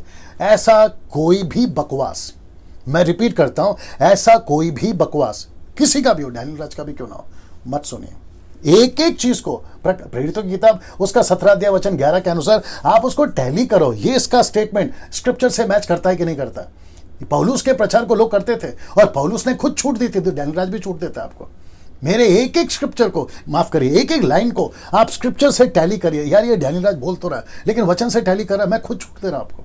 अगर जिस दिन आपको पता चला, मुझे अनसब्सक्राइब करो और मेरे को अनफॉलो करो। मैं खुद बोल रहा हूं आपको, और वापस कहता हूं, जिसको 18 पता है 17 नहीं सिखाते, 19 सिखाओ, आपके पैरों के पास बैठ के सीखूंगा। लेकिन जिसको पहले से 18 पता है, तुम उसको 17 सिखा रहे हो, ये तो गलत हो जाएगा ना मेरे दोस्त। अच्छा, कुछ लोग कहते हैं कि ये घमंड की बात है। घमंड की बात नहीं है। हाँ, मुझे घमंड है परमेश्वर पर, जो कि मुझे बाइबल इजाजत देती है। मुझे परमेश्वर का वचन इजाजत देता है कि बुद्धिमान अपने बुद्धि पे घमंड ना करे, ताकत वाला ताकत पे घमंड ना करे, पैसा वाला घमंड ना करे, लेकिन जो घमंड करे वो परमेश्वर पर घमंड करे। तो मैं परमेश्वर पर कर रहा हूं और मुझे इसमें कोई दिक्कत नहीं है ना। मैं क्या कह रहा हूं उसको समझने की कोशिश करिए। ऐसा कोई भी स्टेटमेंट उल्टा सीधा अगर कोई देता है तो एक बार टैली करो, यार ये बोल रहा है ये सही है कि नहीं। तो प्रकाश उसके संग संग रहता है ना। इसको देखिए, कहता है वचन थे, हे मेरे पूर्वजों के परमेश्वर, मैं तेरा धन्यवाद और स्तुति करता हूं, क्योंकि तूने मुझे बुद्धि और शक्ति दी है। मुझे बुद्धि और शक्ति दी है, जिस भेद का खोलना हम लोगों ने तुझसे मांगा था। अब इसको देखिए, तूने मुझ पर प्रकट किया, तूने हमको राजा की बात बताई। अब इसको देखिए दोस्तों, तब दानियल ने अरयोक के पास, जिसे राजा ने बाबेल के पंडितों के नाश करने के लिए ठहराया था, भीतर जाकर कहा। किसने? दानियल ने कहा। अब उसकी एंट्री देखो सर, आप सोच के देखिए, पूरा लोडेड है। कौन? दानियल पूरा लोडेड है, सपने के साथ लोडेड है, अर्थ के साथ लोडेड है, परमेश्वर के सामर्थ के साथ लोडेड है, और वो बड़ी शान के साथ में एंट्री मारा है। मैं यही तो कह रहा हूं, आप भी लोडेड हो जाओ परमेश्वर के सामर्थ, परमेश्वर के दर्शन, परमेश्वर के प्रकाशन, वचन के प्रकाशन के साथ लोडेड हो जाओ। आप भी ऐसी ही चाल चलोगे। मुंबई, पूना, नागपुर, पंजाब, गुजरात, कलकत्ता, आप जहां से भी हैं, दुनिया के किसी भी कोने से ऐसे लोडेड हो जाओ सर। और बड़े शान से उसने एंट्री मारी और बाबिल के पंडितों को जो नाश कर रहा था, मुझे राजा के सम्मुख भीतर ले चल, मैं अर्थ बताऊंगा। कौन बोल रहा है? दानियल बोल रहा है, मैं अर्थ बताऊंगा ना। इसको देखिए, तब अरयोक ने दानियल को राजा के सम्मुख शीघ्र भीतर ले जाकर उससे कहा। अब यहां पे अरयोक क्या कर रहा है वो भी बताता आपको।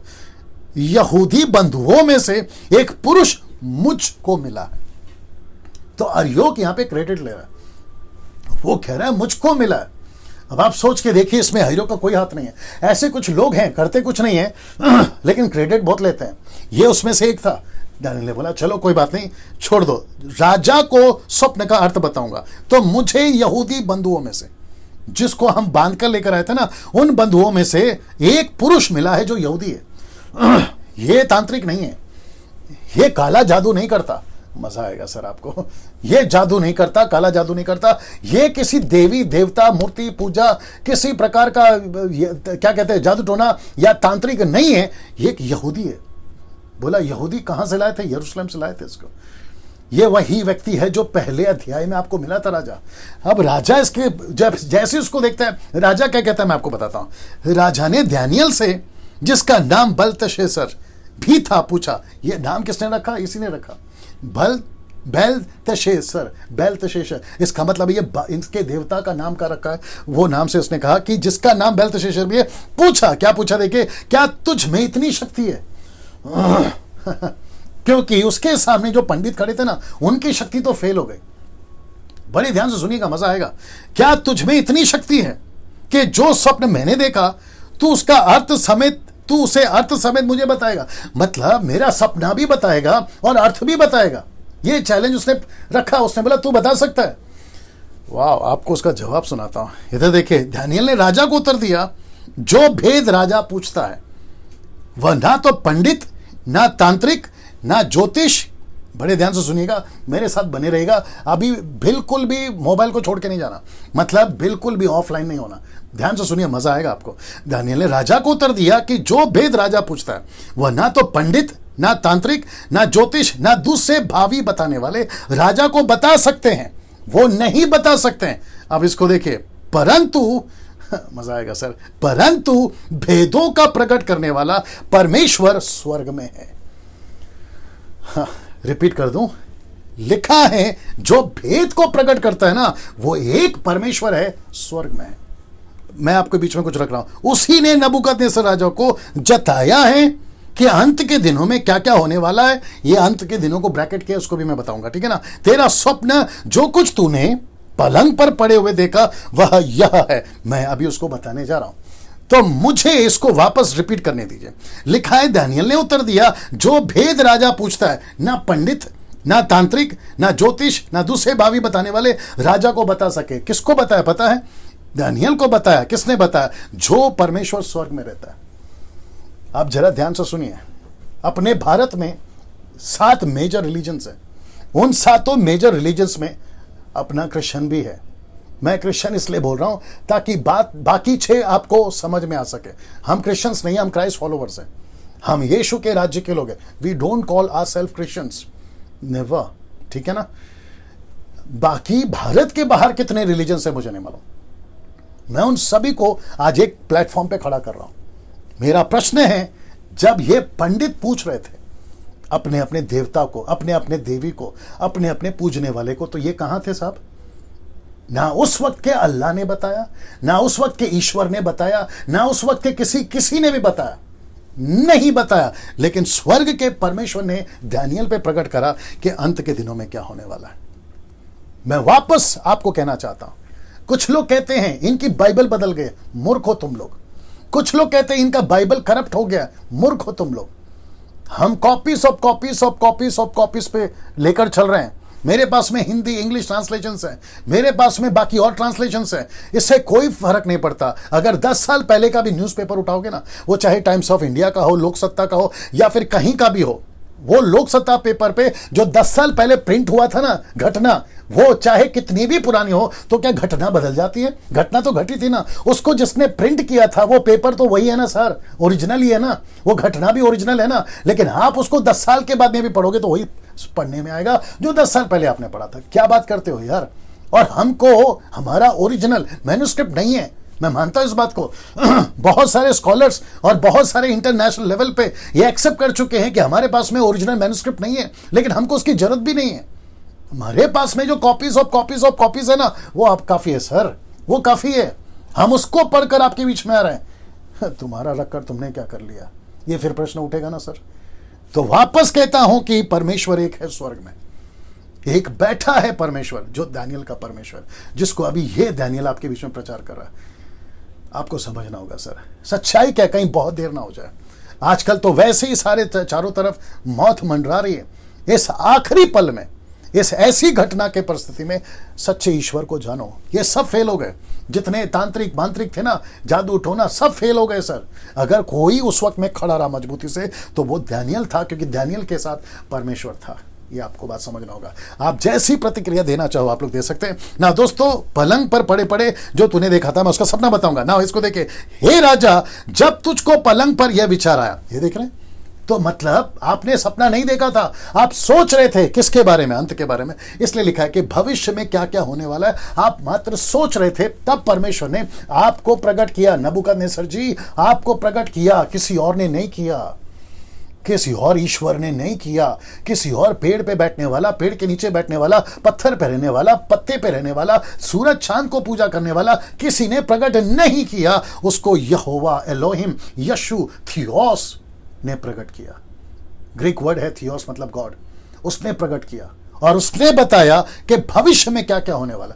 नबूकदनेस्सर से पूछिए कि परमेश्वर क्या चीज है। मैं कंक्लूड करूंगा तो आपको पता चल जाएगा ना। इसको देखिए दोस्तों, तब भेदों को खोलने वाले ने तुझको बताया। कौन है भेदों को खोलता है? अभी वो तारीफ कर रहा था ना कि भेदों को खोलने वाला आप परमेश्वर है। फिर क्या क्या होने वाला है, ये सारी बातें बताए। आमोस की किताब उसका 4:13 में क्या कहता है, देखिए।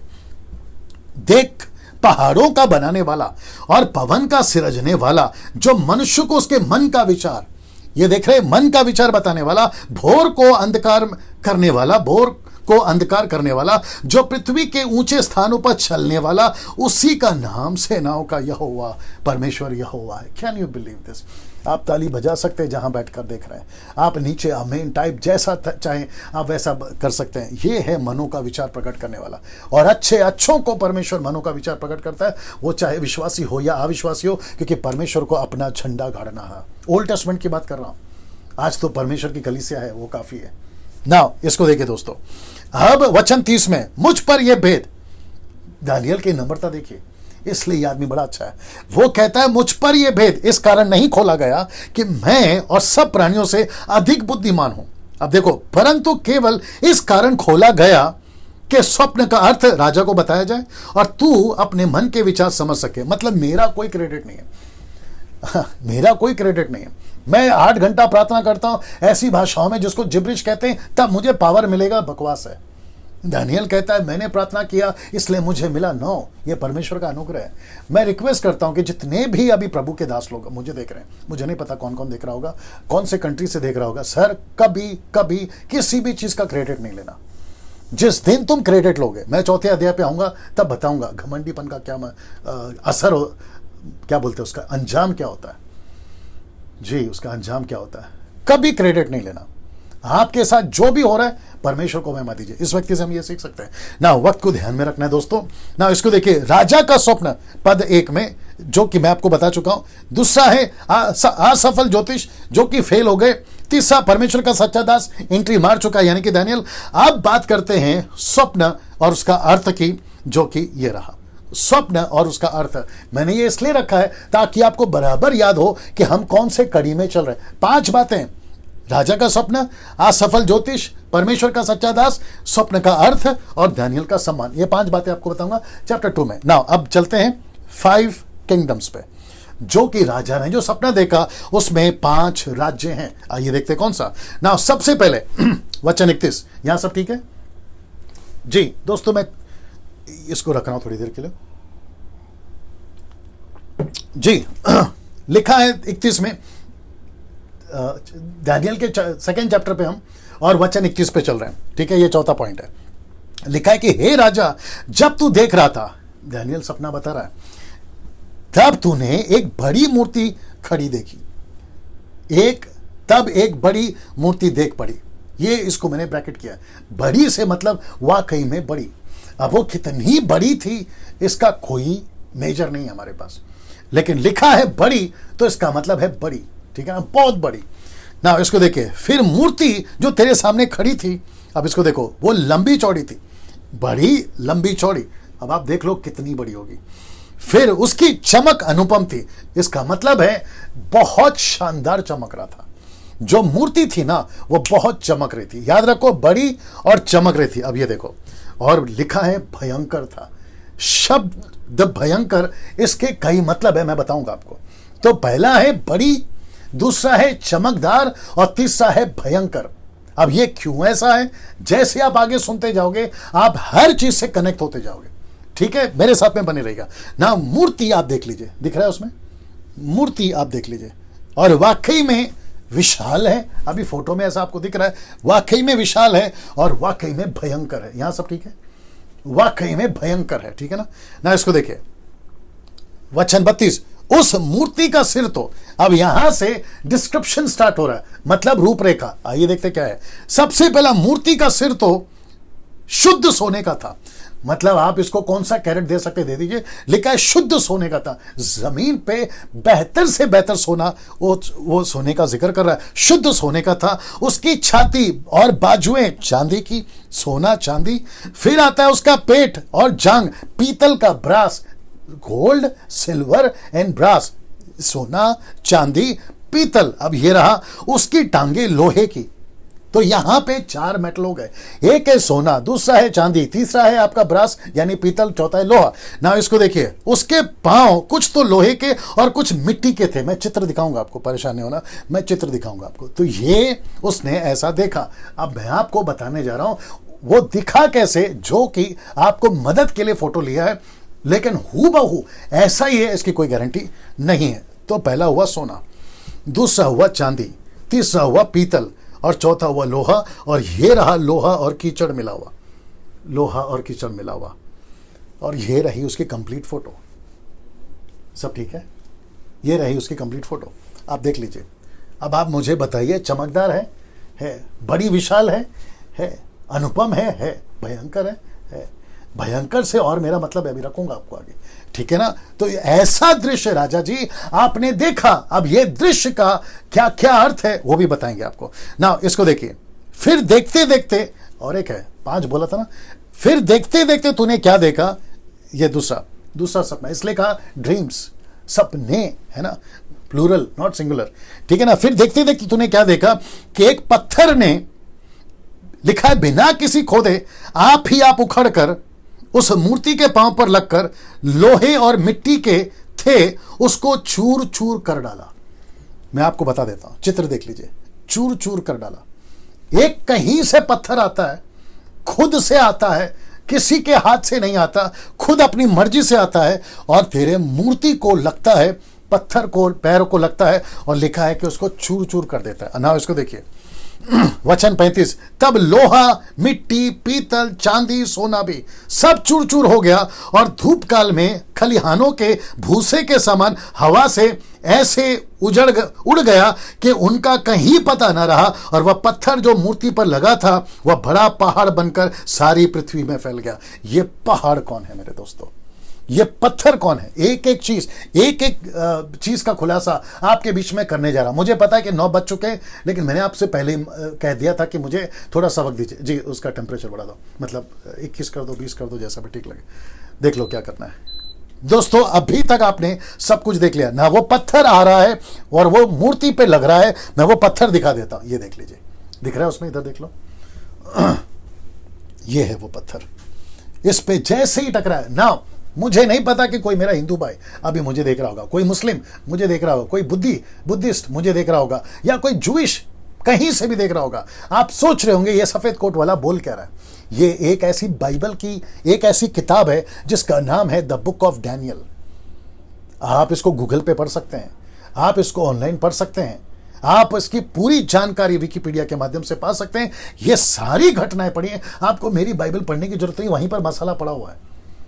अविश्वासी साइंटिस्ट, अच्छे अच्छे लोग जो ईश्वर को नहीं मानते, वो तक नहीं इसको पढ़ा हो और उन्होंने जाना है और कई ऐसे रिपोर्ट बनाए सर कि इनका परमेश्वर सच्चा है, इनका ईश्वर सच्चा है। यीशु की बात कर रहा हूं, यहोवा की बात कर रहा हूं, एलोहिम की बात कर रहा हूं। इस पृथ्वी पे जो परमेश्वर ने अपना दबदबा बना के रखा था इन राजाओं के चलते, मैं ये 4 राजाओं का और वो 5वें राजा का, जिसको मैंने अभी कहा था कि 5 किंगडम्स है, 5 राज्य मैं बताने जा रहा हूं ना दोस्तों। अब देखते हैं वचन 36 क्या कहता है। यह सपने हैं और अब हम उसका अर्थ राजा को बताएंगे। आपको याद आ गया हम, मैंने कहा था ना, ज्योतिषों ने कहा था कि हम, मैंने ब्रैकेट किया था, ये हम कौन है?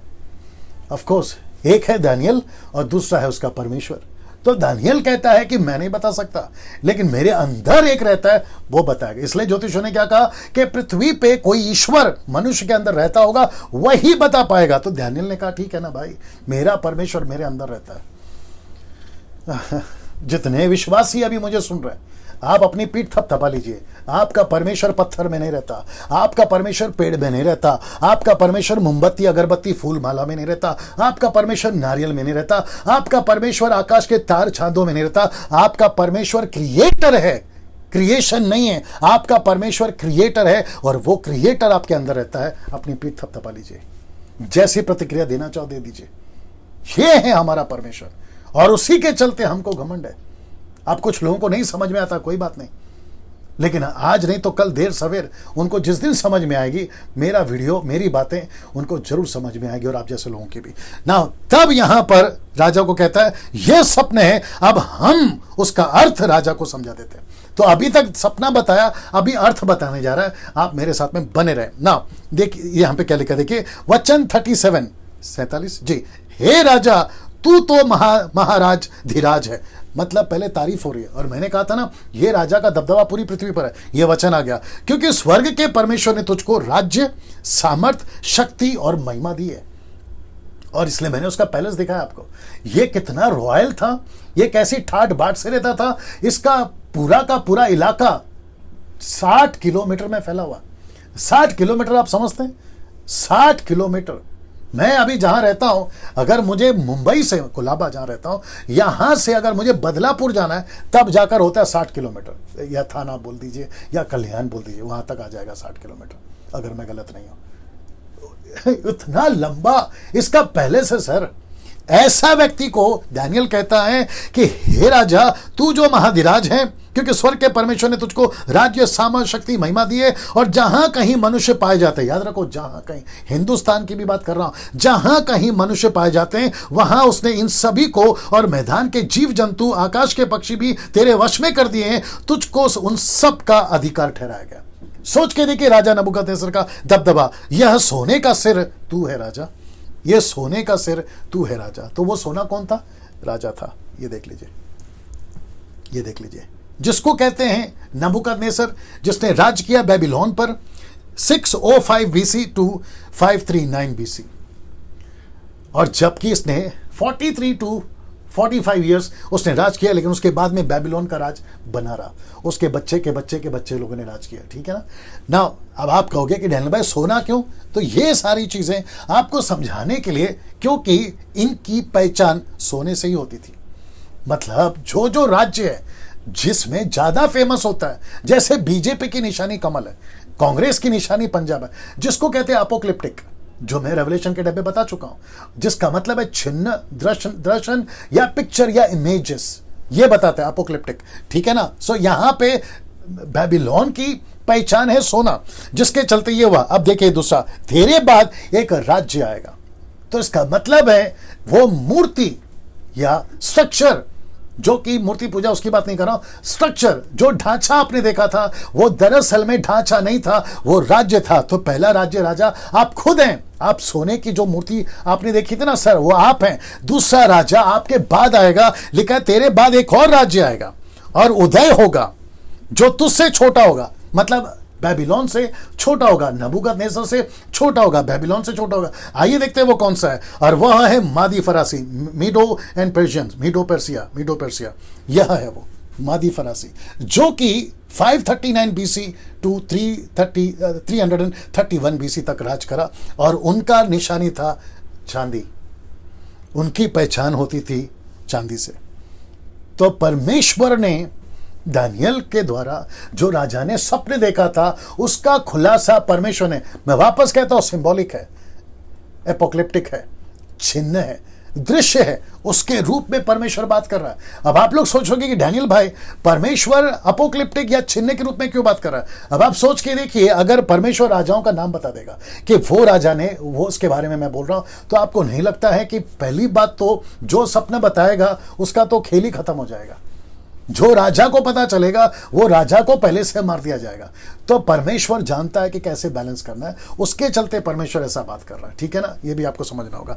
तो ये हो गया चांदी का जो छाती का जिक्र करा। अब दानियल की किताब उसका 5 का 28 इसका जवाब भी देता है। जब हम 5वें अध्याय पे आएंगे तो मैं आपको बताऊंगा कि दानियल ने क्या कहा था। लिखा है कि दानियल ने 5वें अध्याय वचन 28 में, पेरेस अर्थात तेरा राज्य, जो दीवार पे लिखा था ना पेरिस, तेरा राज्य बांट कर मादियों और फरासियों को दिया गया है। यह बात यहां पर क्लियर करता है, परमेश्वर खुद बता रहा है स्वप्न के अंदर कि तेरा जो राज्य है बेबीलोन, ये छोटे वाले को दे दिया जाएगा जो तुझसे छोटा है। किसको दे दिया जाएगा? मादी और फरासी को ना। दोस्तों ये आप समझ गए। अब बात करते हैं तीसरा राज्य की। फिर एक और तीसरा राज्य, ये देख लीजिए, फिर और एक और तीसरा राज्य पीतल का सा राज्य होगा। पीतल का सा राज्य, ये बताता हूं कौन सा है, जिसमें सारी पृथ्वी आ जाएगी। अब ये ब्रैकेट है तो इसका मतलब कुछ तो गड़बड़ है, मतलब कुछ तो सीखने लायक है, तो ये इसको याद रखना। लिखा है जिसमें सारी पृथ्वी आ जाएगी। मैं आपको बताता हूं ये कौन है। आप जैसे चित्र देखोगे आपको इशारा मिल जाएगा। ये रहा चित्र, पीतल, ग्रीस जिसने राज्य किया, जिसको कहते हैं हिंदी में यूनान, और ये रहा अलेक्जेंडर द ग्रेट, जिसको कहते हैं बादशाह सिकंदर। ये देखो, इस पृथ्वी पे, मैंने इसलिए कहा ना आपको, ये आपको याद रखना, इस पूरी पृथ्वी पे बादशाह सिकंदर ने राज किया। इसका इतिहास गवाह है। यह आपका यूट्यूब, गूगल, भारत के कई किताबों में इसकी जिक्र है। इसको सिखाया जाता है बच्चों को। यह ऐसा व्यक्ति जो दानियल को परमेश्वर बता रहा है। अब आप सोच के देखिए, किसी अल्लाह ने प्रकट नहीं किया, किसी और ईश्वर ने प्रकट नहीं किया, परमेश्वर यहोवा ने प्रकट किया। सोच के देखिए आप, जिस परमेश्वर की हम आराधना करते हैं, जिस यीशु की मैं बात कर रहा हूं, उसने दानियल को प्रकट किया कि दानियल ऐसा सब कुछ होने पर है ना। यह बादशाह सिकंदर जिसने पूरी दुनिया पे राज किया, इसलिए लिखा है कि वो पूरी दुनिया पे, पूरी सारी पृथ्वी पर जाएगा। ऐसा व्यक्ति है। मैं इसका कनेक्शन दानियल किताब 7वें अध्याय 8वें अध्याय से भी करूंगा, क्योंकि यह व्यक्ति वापस आएगा। यह व्यक्ति वापस आएगा उस अध्याय में ना। इसकी पहचान होती थी पीतल से, पीतल से, ये पीतल, ब्रास से इसकी पहचान होती थी ना। लिखा है दानियल किताब उसका 8वां अध्याय वचन 21 में, और लिखा है कि और वह रोआर का बकरा यूनान का राज्य है। मतलब एक बकरा दिखाऊंगा, मैं आपको बता दूंगा, तब आपको समझ में आएगा। उसकी आंखों के बीच में जो बड़ा सिंह निकला वह पहला राजा ठहरा। मतलब बादशाह सिकंदर क्या करेगा मैं बताऊंगा उसको, ठीक है ना। इसको देखिए, अभी वचन 40, चौथा राज्य, ये रहा चौथा राज्य, लोहे के तुल्य मजबूत होगा, लोहे के तुल्य मजबूत होगा। लोहे से तो सब वस्तुएं चूर चूर हो जाती हैं, पिस जाती हैं, इसलिए जिस भांति लोहे से वे सब कुचली जाती हैं, अब इसको देखिए, उसी भांति उस चौथे राज्य से सब कुछ चूर चूर होकर पिस जाएगा। अब आप जानना चाहते हैं ये कौन सा है? सबसे पहला कौन सा मैंने बताया? बेबीलोन। दूसरा मैंने कौन सा बताया? मीडोस एंड प्रिसिया। तीसरा मैंने बताया ग्रीस। अब आप जानना चाहते हैं चौथा कौन सा? फिर पांचवा बताऊंगा। ये रहा, जिसको कहते हैं रोम, जिसको कहते हैं पैगन रोम। पैगन का मतलब है पेगन, पेगन का मतलब है अन्य जाति, मूर्ति पूजा, परमेश्वर को नहीं मानते, उन दिनों की बात कर रहा हूं। ऐसा जो कि ईसा पूर्व 168 बिफोर क्राइस्ट, 168 और उसके बाद में 476 एडी तक चला। इसका मतलब है कम से कम 500 साल इन लोगों ने राज किया। ये है, देखिए ये टांग देख लीजिए आप, सब ठीक है, इसमें सब ठीक दिख रहा है। ये टांग देख लीजिए आप, ये जितना लंबा टांग है, उनकी पहचान लोहे से होती थी, क्योंकि यही रोम के लोग हैं जिन्होंने यीशु को खीले मारे लोहे के। ये वही लोग हैं जिन्होंने बरछा भेदा लोहे का। ये वो लोग हैं, रोम के लोग। और लिखा है टांगे लंबी, राज्य भी लंबा चला 500 साल। ये बताता है टांगे लंबी है ना, लोहे की टांगे लंबी है, तो इनका राज्य भी, देखो कितना सटीक और कितना पैसिफिक सटीक बता रहा है परमेश्वर। अब आप मुझे बताइए, तांत्रिक बता सकते थे ये सब? जादू टोना वाला बता पाए? फेल हो गए सर, ये नहीं बता पाए। कौन बता पाया? सच्चा परमेश्वर। कौन है सच्चा परमेश्वर? ये लोहिम, पिता, पुत्र, पवित्र आत्मा। क्यों? क्योंकि पूरी दुनिया को, माय गुडनेस गेट रेडी, पूरी दुनिया को परमेश्वर ही तो चला रहा है। तो परमेश्वर पूरे कंट्रोल में रह के चला है अभी तक और आगे भी। परमेश्वर कहता है मैं चला रहा हूं दुनिया को। कौन सा राजा कैसा करेगा, क्या करेगा, इन सब की हिस्ट्री आपके बाइबल में। मैं रिक्वेस्ट करता हूं कि आज की युवा पीढ़ी को बाइबल पढ़ो सर, बच्चे लोग बाइबल पढ़ो। जितना वक्त आप बाइबल को दे सकोगे आप उतने ही होशियार हो जाओगे। मैंने कल भी कहा था, मैं आज फिर कहता हूं, ये बंदा 5वीं क्लास 3 बार फेल है, उसके बावजूद परमेश्वर से बुद्धि पाकर आपके बीच में बात कर रहा हूं। मैं रिक्वेस्ट करता हूं, गीत गा रहे हो, गिटार बजा रहे हो, म्यूजिक में घुस रहे हो, ठीक है, वो एक लिमिट तक है सर। पूरी जिंदगी मत घुसिए उसके अंदर, निकलिए बाहर और परमेश्वर के वचन में मजबूत हो जाइए, ठीक है ना। ये आपको मैंने बता दिया ना दोस्तों। अब इसको देखिए 41 लिखा है कि और तेरे जो मूर्ति के पांव और उनकी उंगलियों को देखा, मैं आपको बताऊंगा कौन सा है, जो कुछ कुम्हार की मिट्टी की और कुछ लोहे की थी, मतलब कुछ मिट्टी की और कुछ लोहे की थी, उससे वह चौथा राज्य बटा हुआ होगा। कौन सा राज्य बटा होगा? रोम। ये रोम बटा हुआ होगा। ये जो है ना रोम, ये पूरी तरह से बटा हुआ होगा। मैं आपको बताता हूं कैसे बटा होगा, मैं रख रहा हूं, हर चीज को रख रहा हूं। वो बटा हुआ होगा तो भी उसमें लोहे का सा कड़कपन होगा, मतलब उसका दबदबा 500 साल तक चलेगा। फिर उसके बाद में जैसे कि तूने कुम्हार की मिट्टी के संग लोहा भी मिला हुआ देखा था, ये ब्रैकेट आ गया। और जैसे पांवों की उंगलियां, तो इसका मतलब है कितनी उंगलियां होती है? 10। एक तरफ में 5, दूसरी तरफ में 5, तो 5 उंगली। ये ब्रैकेट याद रखिएगा, टोटल हो गए 10 उंगलियां। कुछ तो लोहे की और कुछ मिट्टी की थी। इसका अर्थ यह है, राजा डैनियल बोल रहा है, उसका अर्थ है ये राजा कि वह राज्य कुछ तो दृढ़ और कुछ निर्बल होगा, मतलब कुछ शक्तिशाली होगा और कुछ राज्य जो है वो कमजोर होगा, उसको ये बताता है। और तूने जो लोहे के कुम्हार की मिट्टी के संग मिला हुआ देखा, उसका अर्थ यह है कि उस राज्य के लोग एक दूसरे मनुष्यों से मिले जुले तो रहेंगे, परंतु जैसे लोहा मिट्टी के साथ मेल नहीं खाता वैसे वे भी एक ना बने रहेंगे। नेपोलियन, साथ ही साथ में आपका हिटलर, इन सब ने कोशिश करी कि इन सब को वो इकट्ठा रख सके, लेकिन लिखा है कि मनुष्य एक दूसरे से मिले नहीं रहेंगे। आज भी करंट परिस्थिति है, मैं बताऊंगा ये कौन सा है। ये है यूरोप कंट्री, यूरोप के 10 शहर, यूरोप के 10 सिटीज में रखने जा रहा। और ये रहा लोहा और मिट्टी मिला हुआ दृश्य। ये सब राजा नबूकदनेस्सर देख रहा है, जिसको मैंने नाम दिया है 10 सिटीज ऑफ यूरोप, जो कि बाद में जो बताया डैनियल ने अर्थ बताया, द डिवाइडेड रोम। मतलब ये रोम के ही लोग हैं, रोम इनका हेड है, लेकिन ये 10 सिटी को यूरोप कहते हैं आज भी। और इनके सबके नाम में रख सकता था, लेकिन मैंने नहीं रखा। आप गूगल पे सर्च मारिए, यूरोप के 10 सिटीज सर्च मारिए, आपको नाम मिल जाएगा। जो पहले नाम क्या था और अभी मॉडर्न में इन्होंने नाम क्या क्या रखा है, ये आपको पता चल जाएगा, ठीक है ना। मैंने जानबूझ के नहीं रखा ना। इसको देखिए, अब आपको पूरा का पूरा जो 4 किंगडम है मैं वो रखने जा रहा हूं। तो सबसे पहला है बेबीलोन, जो कि 605 BC टू 539 BC तक चला। फिर उसके बाद में मीडो पर्सिया जो कि 539 BC टू 331 BC तक चला। फिर ग्रीस आता है जिसमें किंग अलेक्जेंडर है जिसका मैंने जिक्र करा। 331 BC टू 168 BC तक चला उसका राज्य। पेगन रोम जो कि मैंने आपको बताया मूर्ति पूजा से भरा हुआ, परमेश्वर का कोई भी इसको नॉलेज नहीं था। 500 साल तक इसने राज करा। 168 BC टू 476 AD तक इसका राज्य चला। ये सब कुछ रखा है आपके लिए। फिर उसके बाद में आता है लोहा और मिट्टी मिला हुआ डिवाइडेड रोम जो कि उसने भी राज करा। आप यहां पर देख सकते हैं ये यहां से लेकर यहां तक, और अभी भी ये डिवाइडेड रोम, अभी तो मॉडर्न हो गया, नाम चेंज हो गया। ये सब आपको गूगल में मिल जाएगा, ठीक है ना। ये हो गया अभी तक का दृश्य ना। मजा देखिए, अब आपके बीच में आ रहा है फिफ्थ किंगडम, पांचवा राज्य। ये मजेदार है, यहां सब ठीक है, ये मजेदार है फिफ्थ किंगडम।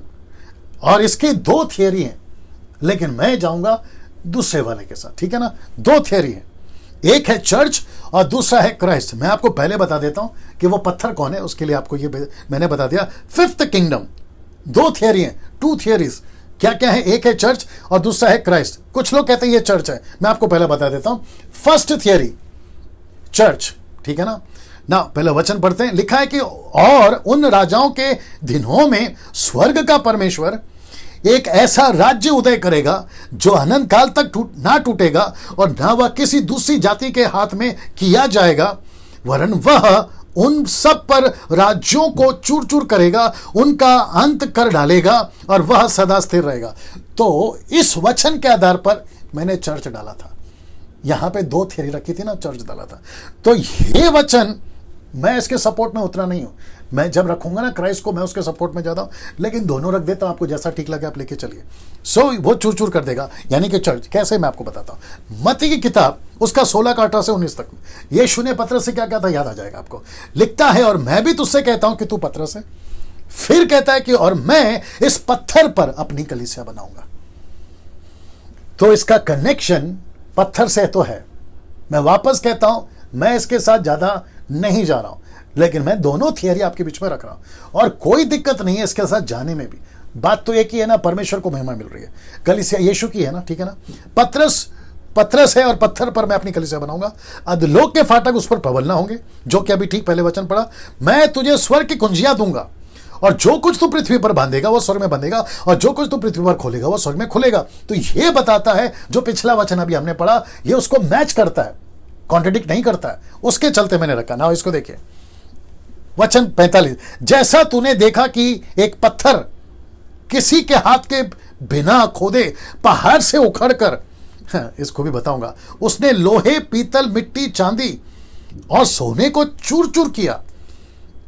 इसी रीति महान परमेश्वर ने राजा को जताया कि उसके बाद क्या क्या होने वाला है। ना स्वप्न में और ना उसके अर्थ में कुछ संदेह। इसका मतलब है मैंने जो कुछ बताया है वो सब कुछ में कोई संदेह नहीं। अब वो पत्थर का जिक्र करता हूं जो किसी के हाथ बिना लगाए। अब जरा ध्यान से सुनो। जाकिर नाइक और उसके फॉलोवर्स और न जाने और राहुल आर्या जैसे कई लोग जो ये बकवास करते हैं यूट्यूब पे कि मरियम के पेट में यीशु कैसे आ सकता है, बिना फिजिकल रिलेशनशिप के मरियम के पेट में यीशु कैसे आ सकता है। ये दरअसल उसी का चक्कर है, ये कनेक्शन यहीं पर है। लिखा है बिना किसी के हाथ लगाए, बिना किसी के पहाड़ को खोदे एक पत्थर, मैं भी चित्र रखूंगा, वो आता है और इन सब राज्यों को लिखा है चूर चूर कर देता है। मैं आपको दिखा देता हूं, यह दृश्य था। यह है दानियल, यह है नबूकदनेस्सर, यह है मूर्ति और यह है पत्थर। एक और चित्र दिखा देता हूं आपको, यह है चित्र, ठीक है ना, जिसको कहते हैं, मैंने कहा था ना दो थियरी है, एक है चर्च और दूसरा है क्राइस्ट। उसको कहते हैं सेकंड थियरी जो है वह है क्राइस्ट, और जिसको आपके बीच में रखने जा रहा हूं second coming of Jesus Christ. ये देख लीजिए, second coming of Jesus Christ, ये है यीशु। तो ये पत्थर कौन है जो राजा देखा था, ये पत्थर कौन है, ये यीशु है, जो कि कहता है, वापस पढ़वा देता हूं, जैसा तूने देखा कि एक पत्थर किसी के हाथ के बिना खोदे पहाड़ से उखड़कर, लिखा है कि उसने लोहे, पीतल, मिट्टी, चांदी, सोने को चूर चूर कर दिया। इसी रीति से महान परमेश्वर ने राजा को जताया। इसका मतलब है कि बिना किसी के फिजिकल रिलेशन के यीशु मसीह शरीर में पैदा हुआ। मैं वापस कहता हूं, परमेश्वर को मत सिखाइए। परमेश्वर क्या करता है, हमारी हैसियत नहीं है। मैंने बताया था ना, डंके की चोट पे मैंने बताया था, एक वीडियो बनाया था मुंह तोड़ जवाब, कि यीशु मसीह ही गॉड है, यीशु मसीह ही परमेश्वर है। हम उसके सामने सवाल नहीं कर सकते दोस्तों, आपको स्वीकार करना होगा। और ये दानियेल की पुस्तक आज आपको मदद कर रही है। मैं परमेश्वर का धन्यवाद देता हूं कि मुझे यह अनुग्रह दिया कि इस तरीके से, कितने लोग देख रहे हैं, 1400 लोग, 1400 लोग ऑनलाइन अगर जुड़कर देख रहे हैं, यह परमेश्वर का अनुग्रह। और मुझे पता है कि इतनी तादाद में आज की तारीख में, जब से लॉकडाउन चल रहा है, आज की तादाद में इतना सारा लोग देखना, बाकियों के इसमें नहीं देखता हूं, बाकियों के इसमें मैं नहीं देखता हूं। 100-200 में, 50-60 में निपट जाता है। लेकिन अगर आप लोग देख रहे हैं, मैं इसका भी श्रेय केवल प्रभु को देता हूं। और मुझे ईमानदारी से मेरा काम करने दीजिए।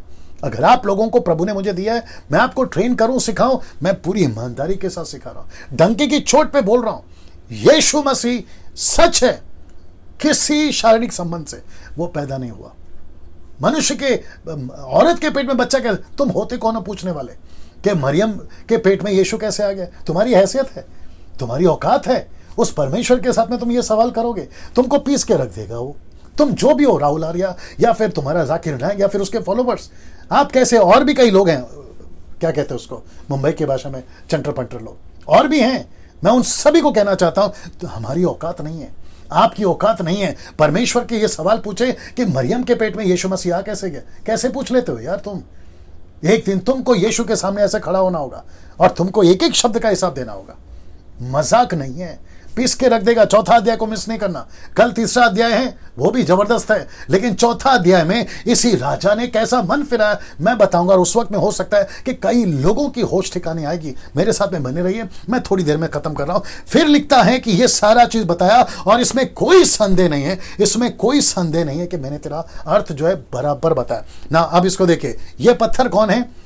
ये पत्थर जिसको चूर चूर कर रहा है, जो कि क्राइस्ट है। मैं इसकी तरफ ज्यादा झुकाव में हूं क्योंकि ये second coming of Jesus Christ है। यीशु मसीह आएगा। यीशु पत्थर है, कैसे साबित होता है? लूका की किताब उसका 20:18 में, जो कोई इस पत्थर पर गिरेगा वह चकनाचूर हो जाएगा, जिस पर वह गिरेगा वो उसे पीस डालेगा। अगर हम गिरे तो हमारे पाप जो है वो निकल जाएंगे, और लिखा है कि चकनाचूर हो जाएगा। इसका मतलब है हमारा जीवन जो है वो टूट जाएगा, पाप से हम आजाद हो जाएंगे, यीशु हमको बचा लेगा अगर हम पत्थर पर गिरे। लेकिन अगर पत्थर गिरेगा ना, तो लिखता है कि वो पीस डालेगा।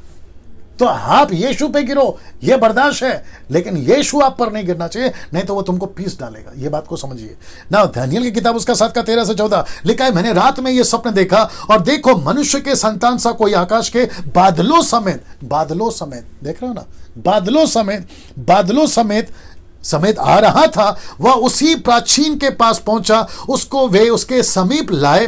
तब उसको ऐसी प्रभुता, महिमा, राज्य दिया गया जो देश देश, जाति जाति के लोगों, भिन्न भिन्न भाषा बोलने वाले सबके अधीन हो। उसकी प्रभुता सदा तक अटल है, उसका राज्य अविनाशी ठहरा। ये यीशु है, ये यीशु है दोस्तों, ये यीशु है। मरकुस की किताब उसका 14 का 62, जब यीशु मसीह को पकड़ा था, पिलातुस, हेरोदेस, हनन्याह, कैफा सब पूछ रहे थे तू कौन है, तू कौन है? तब यीशु मसीह ने जवाब दिया, ये सुनिए, लिखता है और तुम, मैं हूं मसीहा, मैं हूं परमेश्वर का पुत्र। तब वो कहता है आगे लाइन 62, कहता है कि तुम मनुष्य के पुत्र, मतलब यीशु को, पुत्र को सर्वशक्तिमान की दाहिनी और बैठा आकाश के बादलों के साथ आते देखोगे। ये यीशु का स्टेटमेंट है। यीशु ने कहा यस, मैं आऊंगा एक दिन, मैं आऊंगा एक दिन। यूरोप की कंट्री तुम सुनो, अफ्रीकन्स तुम सुनो, एशियंस तुम सुनो, अमेरिकन्स तुम सुनो, जापानीज कंट्री तुम सुनो, भारत के लोगों तुम सुनो, यीशु एक दिन बादलों पर इसी पृथ्वी पर आ रहा है। वो आ रहा है, वो आ रहा है। जितनी जल्दी हो सकता है बचिए, जितनी जल्दी हो सकता है अपना जीवन परिवर्तन करिए, जितनी जल्दी हो सकता है अपना मन फिराए। अगर तुम यीशु पे गिरे तो बच गए, लेकिन अगर यीशु तुम पर गिर गया, पीस के रख देगा ना। दोस्तों इसको देख लीजिए, मैं समाप्ति पर भी हूं, इसको देख लीजिए। ये रहा पूरा चित्र ना। अब यहां पे मैं आपको इसकी वैल्यू बताता हूं। सबसे पहला, सोना महंगा तो होता है पर वजन कम होता है। सोना महंगा तो होता है लेकिन वजन कम होता है। दूसरा एरो देख लीजिए, ये कौन है? बेबीलोन। क्या कहते हैं? सोना है लेकिन वजन कम हो गया, ठीक है ना। इसलिए लिखा है डरावना है, चमकदार है, देखा था ना, बहुत लंबा चौड़ा है। अब उसका एक और खुलासा दे रहा हूं। दूसरा है, चांदी थोड़ा कम महंगा तो होता है सोने से, पर वजन सोने से ज्यादा होता है। यह बात सही है ना? यह सब आपके हेल्प के लिए कि आप समझ जाओ ना। दूसरा, पीतल थोड़ा कम महंगा तो होता है, पर वजन चांदी से भी ज्यादा होता है। सोना का वैल्यू ज्यादा है, चांदी का वैल्यू उससे कम है, पीतल का वैल्यू उससे कम है। लेकिन नीचे से पढ़ोगे ना तो आपको पता चलेगा कि वजन बढ़ रहा है। यहां से कीमत बढ़ रही है, लेकिन यहां से वजन बढ़ रहा है। ये रहा चौथा, लोहा सबसे कम महंगा तो होता है, पर वजन सबसे ज्यादा होता है। मैं वापस कहता हूं, यहां से आओगे ना तुम, तो यहां से आपको कीमत लगेगा कि ज्यादा है, लेकिन जब यहां से ऊपर जाओगे तो आपको पता चलेगा वजन ज्यादा है। अब आपके दिमाग में एक बात चल रहा होगा, पांच से डैनियल, ये हो गया 4।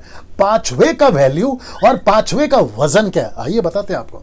पांचवा ये रहा सर, जो पहाड़ से निकला, पत्थर निकला और इसको तोड़ा। अब आप मुझे बताइए, पहाड़ का वजन सोना चांदी और आपका पीतल और आपका लोहे का सामने क्या है? दरअसल और एक बात बता दूं, ये लोहा चांदी पीतल सोना कहां मिलता है? इसी पहाड़ के अंदर। अब आप सोचिए, यीशु का राज्य सबका बाप है। यीशु का राज्य कहां गया? यीशु का राज्य सबका बाप है। तो सोचो चट्टान की क्या कीमत होगी और क्या वजन होगा, क्या वजन होगा। यीशु सबका बाप है। आपका बेबीलोनियंस, आपका मीडोस एंड पर्सिया, आपका ग्रीस, आपका रोम और रोम के यूरोप के 10 सिटीज, और यहां पर आता है यीशु, उसकी कलीसिया। मैंने 2 थियरी रखी, कलीसिया और यीशु चूर चूर कर दिया सर। मैं वापस कहता हूं, यीशु का प्रचार डंके की चोट पे करो, सर उठाकर करो, कभी नहीं डरना। जिनको मार पड़ी है कोई चिंता नहीं, ये चोट है आज नहीं तो कल ठीक हो जाएगा। लेकिन यीशु के लिए जो तुम काम कर रहे हो ना, सलूट है आप लोगों को। मैं वापस कहता हूं, बस मैं 5 मिनट मुझे और दीजिए, मैं समाप्त करता हूं। ये रहा 5वीं बात, जो कि आखिरी है। राजा का सपना, असफल ज्योतिष, परमेश्वर का सच्चा दास, स्वप्न और उसका अर्थ बता दिया। ये रहा दानियेल का सम्मान। आइए देखते हैं दानियेल का सम्मान कैसे हो रहा है। मैं कुछ चित्र दिखाऊंगा। इतना सुनकर, कितना सुनकर, ये सब सुनकर मजा देखिए। नबूकदनेस्सर राजा ने मुंह के बल गिरकर दानियेल को दंडवत किया और आज्ञा दी कि उसको भेंट चढ़ाओ और उसके सामने सुगंध वस्तु जलाओ, क्योंकि राजा का कल्चर ऐसा है, राजा को ऐसी सम्मान करने आता है। दानियेल ने मेक श्योर कि उसको रोका होगा कि मुझे क्यों प्रणाम कर रहा है। उसका सर्टिफिकेट वो पहले ही दे चुका है, मेरी कोई काबिलियत नहीं है, तेरा सपना बताने में तो वो प्रभु का आता है। लेकिन ये वहां का सिस्टम था, तो राजा उसके पैरों पे गिरा। ये देख लो, दिख रहा है उसमें सब ठीक है। ये देख लो, ये है राजा, ये है दानियेल, और ये है बाकी ज्योतिष जो काले जादू के साथ में, तंत्र मंत्र के साथ में लेकर घूम रहे थे। सब ठीक है ना? अब आप सोच के देखो, सोच के देखिए, क्या दर्जा मिला दानियेल को, क्या सम्मान मिला दानियेल को ना। इसको देखिए, राजा क्या कहता है 47 में, मैं समाप्ति पर आ गया। फिर राजा ने दानियेल से कहा, सच तो यह है, मजा देखिए, लिखता है, सच तो यह है कि तुम लोगों का परमेश्वर सब ईश्वरों का परमेश्वर है। क्या बात है। रिपीट कर दूं, कहता है सच तो ये, मतलब अभी इसकी आंख खुली, कहता है, और चौथे में तो और खुलेगी, चौथा अध्याय में तो और खुलेगी। सच तो यह है कि तुम लोगों का परमेश्वर सब ईश्वरों का परमेश्वर, सब ईश्वरों का परमेश्वर है। आप नाम लीजिए, उनका भी परमेश्वर हमारा परमेश्वर है। किसी का भी नाम लीजिए, इस पृथ्वी पे, पृथ्वी के किसी भी प्लेनेट पे जो भी ईश्वर होता होगा, उन सब का बाप, उन सब के ऊपर यशु है। मैं रिपीट करता हूं, यशु है। ये बात को समझिए दोस्तों, सब फेल हो जाएंगे आने वाले दिन। और इसका नजारा देख लिया ना, ये 3 महीने में, 4 महीने में देख लिया ना। अमेरिका फेल, चाइना फेल, अपना भारत का सरकार फेल, आपकी पूरी दुनिया के साइंटिस्ट फेल, आपके जितने भी विज्ञान थे वो फेल। यहां तक कि एक भी अभी तक कोरोना वायरस से लड़े, उसका जो है एक छोटा सा दवाई नहीं बना सके। ये है झटका। मैं वापस कहता हूं, 4 कारणों से आया है ये वायरस, ताकि इंसान को उसकी औकात याद दिला सके, इंसान क्या चीज है। इसलिए वक्त रहते सुधर जाइए। कई लोग सुधरे, मुझे मालूम है, मसीह लोग भी सुधरे, मैं जानता हूं, अच्छे अच्छे सेवक लोग भी सुधरे, मैं जानता हूं। परमेश्वर ने आपको भी हिला के रखा है, मैं जानता हूं। ना ये कहता है सब ईश्वरों का परमेश्वर है। अब इसको देखो, राजाओं का राजा, भेदों का खोलने वाला, इसलिए तू ये भेद प्रकट कर सका। तेरा परमेश्वर इतना महान है दानियल, इसलिए तू कर सका। जादू टोना नहीं कर सके। रिपीट कर देता हूं, कोई ईश्वर नहीं कर सका, कोई अल्लाह नहीं कर सका, कोई तांत्रिक नहीं कर सका, ये सिर्फ यीशु कर सका। ना इसको देखिए 48, फिर मैं समाप्ति पर, यह आखिरी 2 वचन है 48 और 49। तब राजा ने दानियल का पद बड़ा किया, उसको बहुत से भेंट दान दिए, यह आज्ञा दी, आज्ञा क्या थी देखो, यह आज्ञा दी कि वह बाबेल के सारे प्रांत पर हाकिम और बाबेल के सब पंडितों का मुखिया बनेगा। सब पंडितों का मुखिया बनेगा या प्रधान बनेगा। तब दानियल ने के विनती करने से राजा ने शद्रक, मेशक और अबेदनगो को, शद्रक, मेशक, अबेदनगो का नाम इसलिए लिया क्योंकि वो सबके सामने थे, उनका नाम लिया, बाबेल के प्रांत के कार्य के ऊपर नियुक्त कर दिया। परंतु दानियल आप ही राजा के दरबार में रहा करता था। उसके पीछे मकसद है, आपको 12वें चैप्टर तक चलेगा, वो राजा के दरबार में क्यों था, उसके पीछे मकसद है। दोस्तों, आशा करता हूं कि 1.5 घंटे में मैं आपको चैप्टर 2 समझा पाया। आशा करता हूं कि आप लोग सीखे होंगे, बहुत कुछ सीखे होंगे। अब आपका काम यह है, इसको जितना शेयर कर सकते करिए, इसकी लिंक कॉपी करिए, व्हाट्सएप पे देते जाइए, जहां तक दे सकते हैं, जिसको देना है उसको दीजिए, ठीक है ना। और मैं रिपीट करता हूं, किसी के बाप से डरने की जरूरत नहीं है यीशु का प्रचार करने के लिए। परमेश्वर आपको आशीष दे। कल तीसरा दिन है, कल तीसरा चैप्टर है, ठीक रात 8 बजे यह बंदा आपके सामने फिर हाजिर होगा। परमेश्वर आपको बहुत आशीष दे। जय मसीह।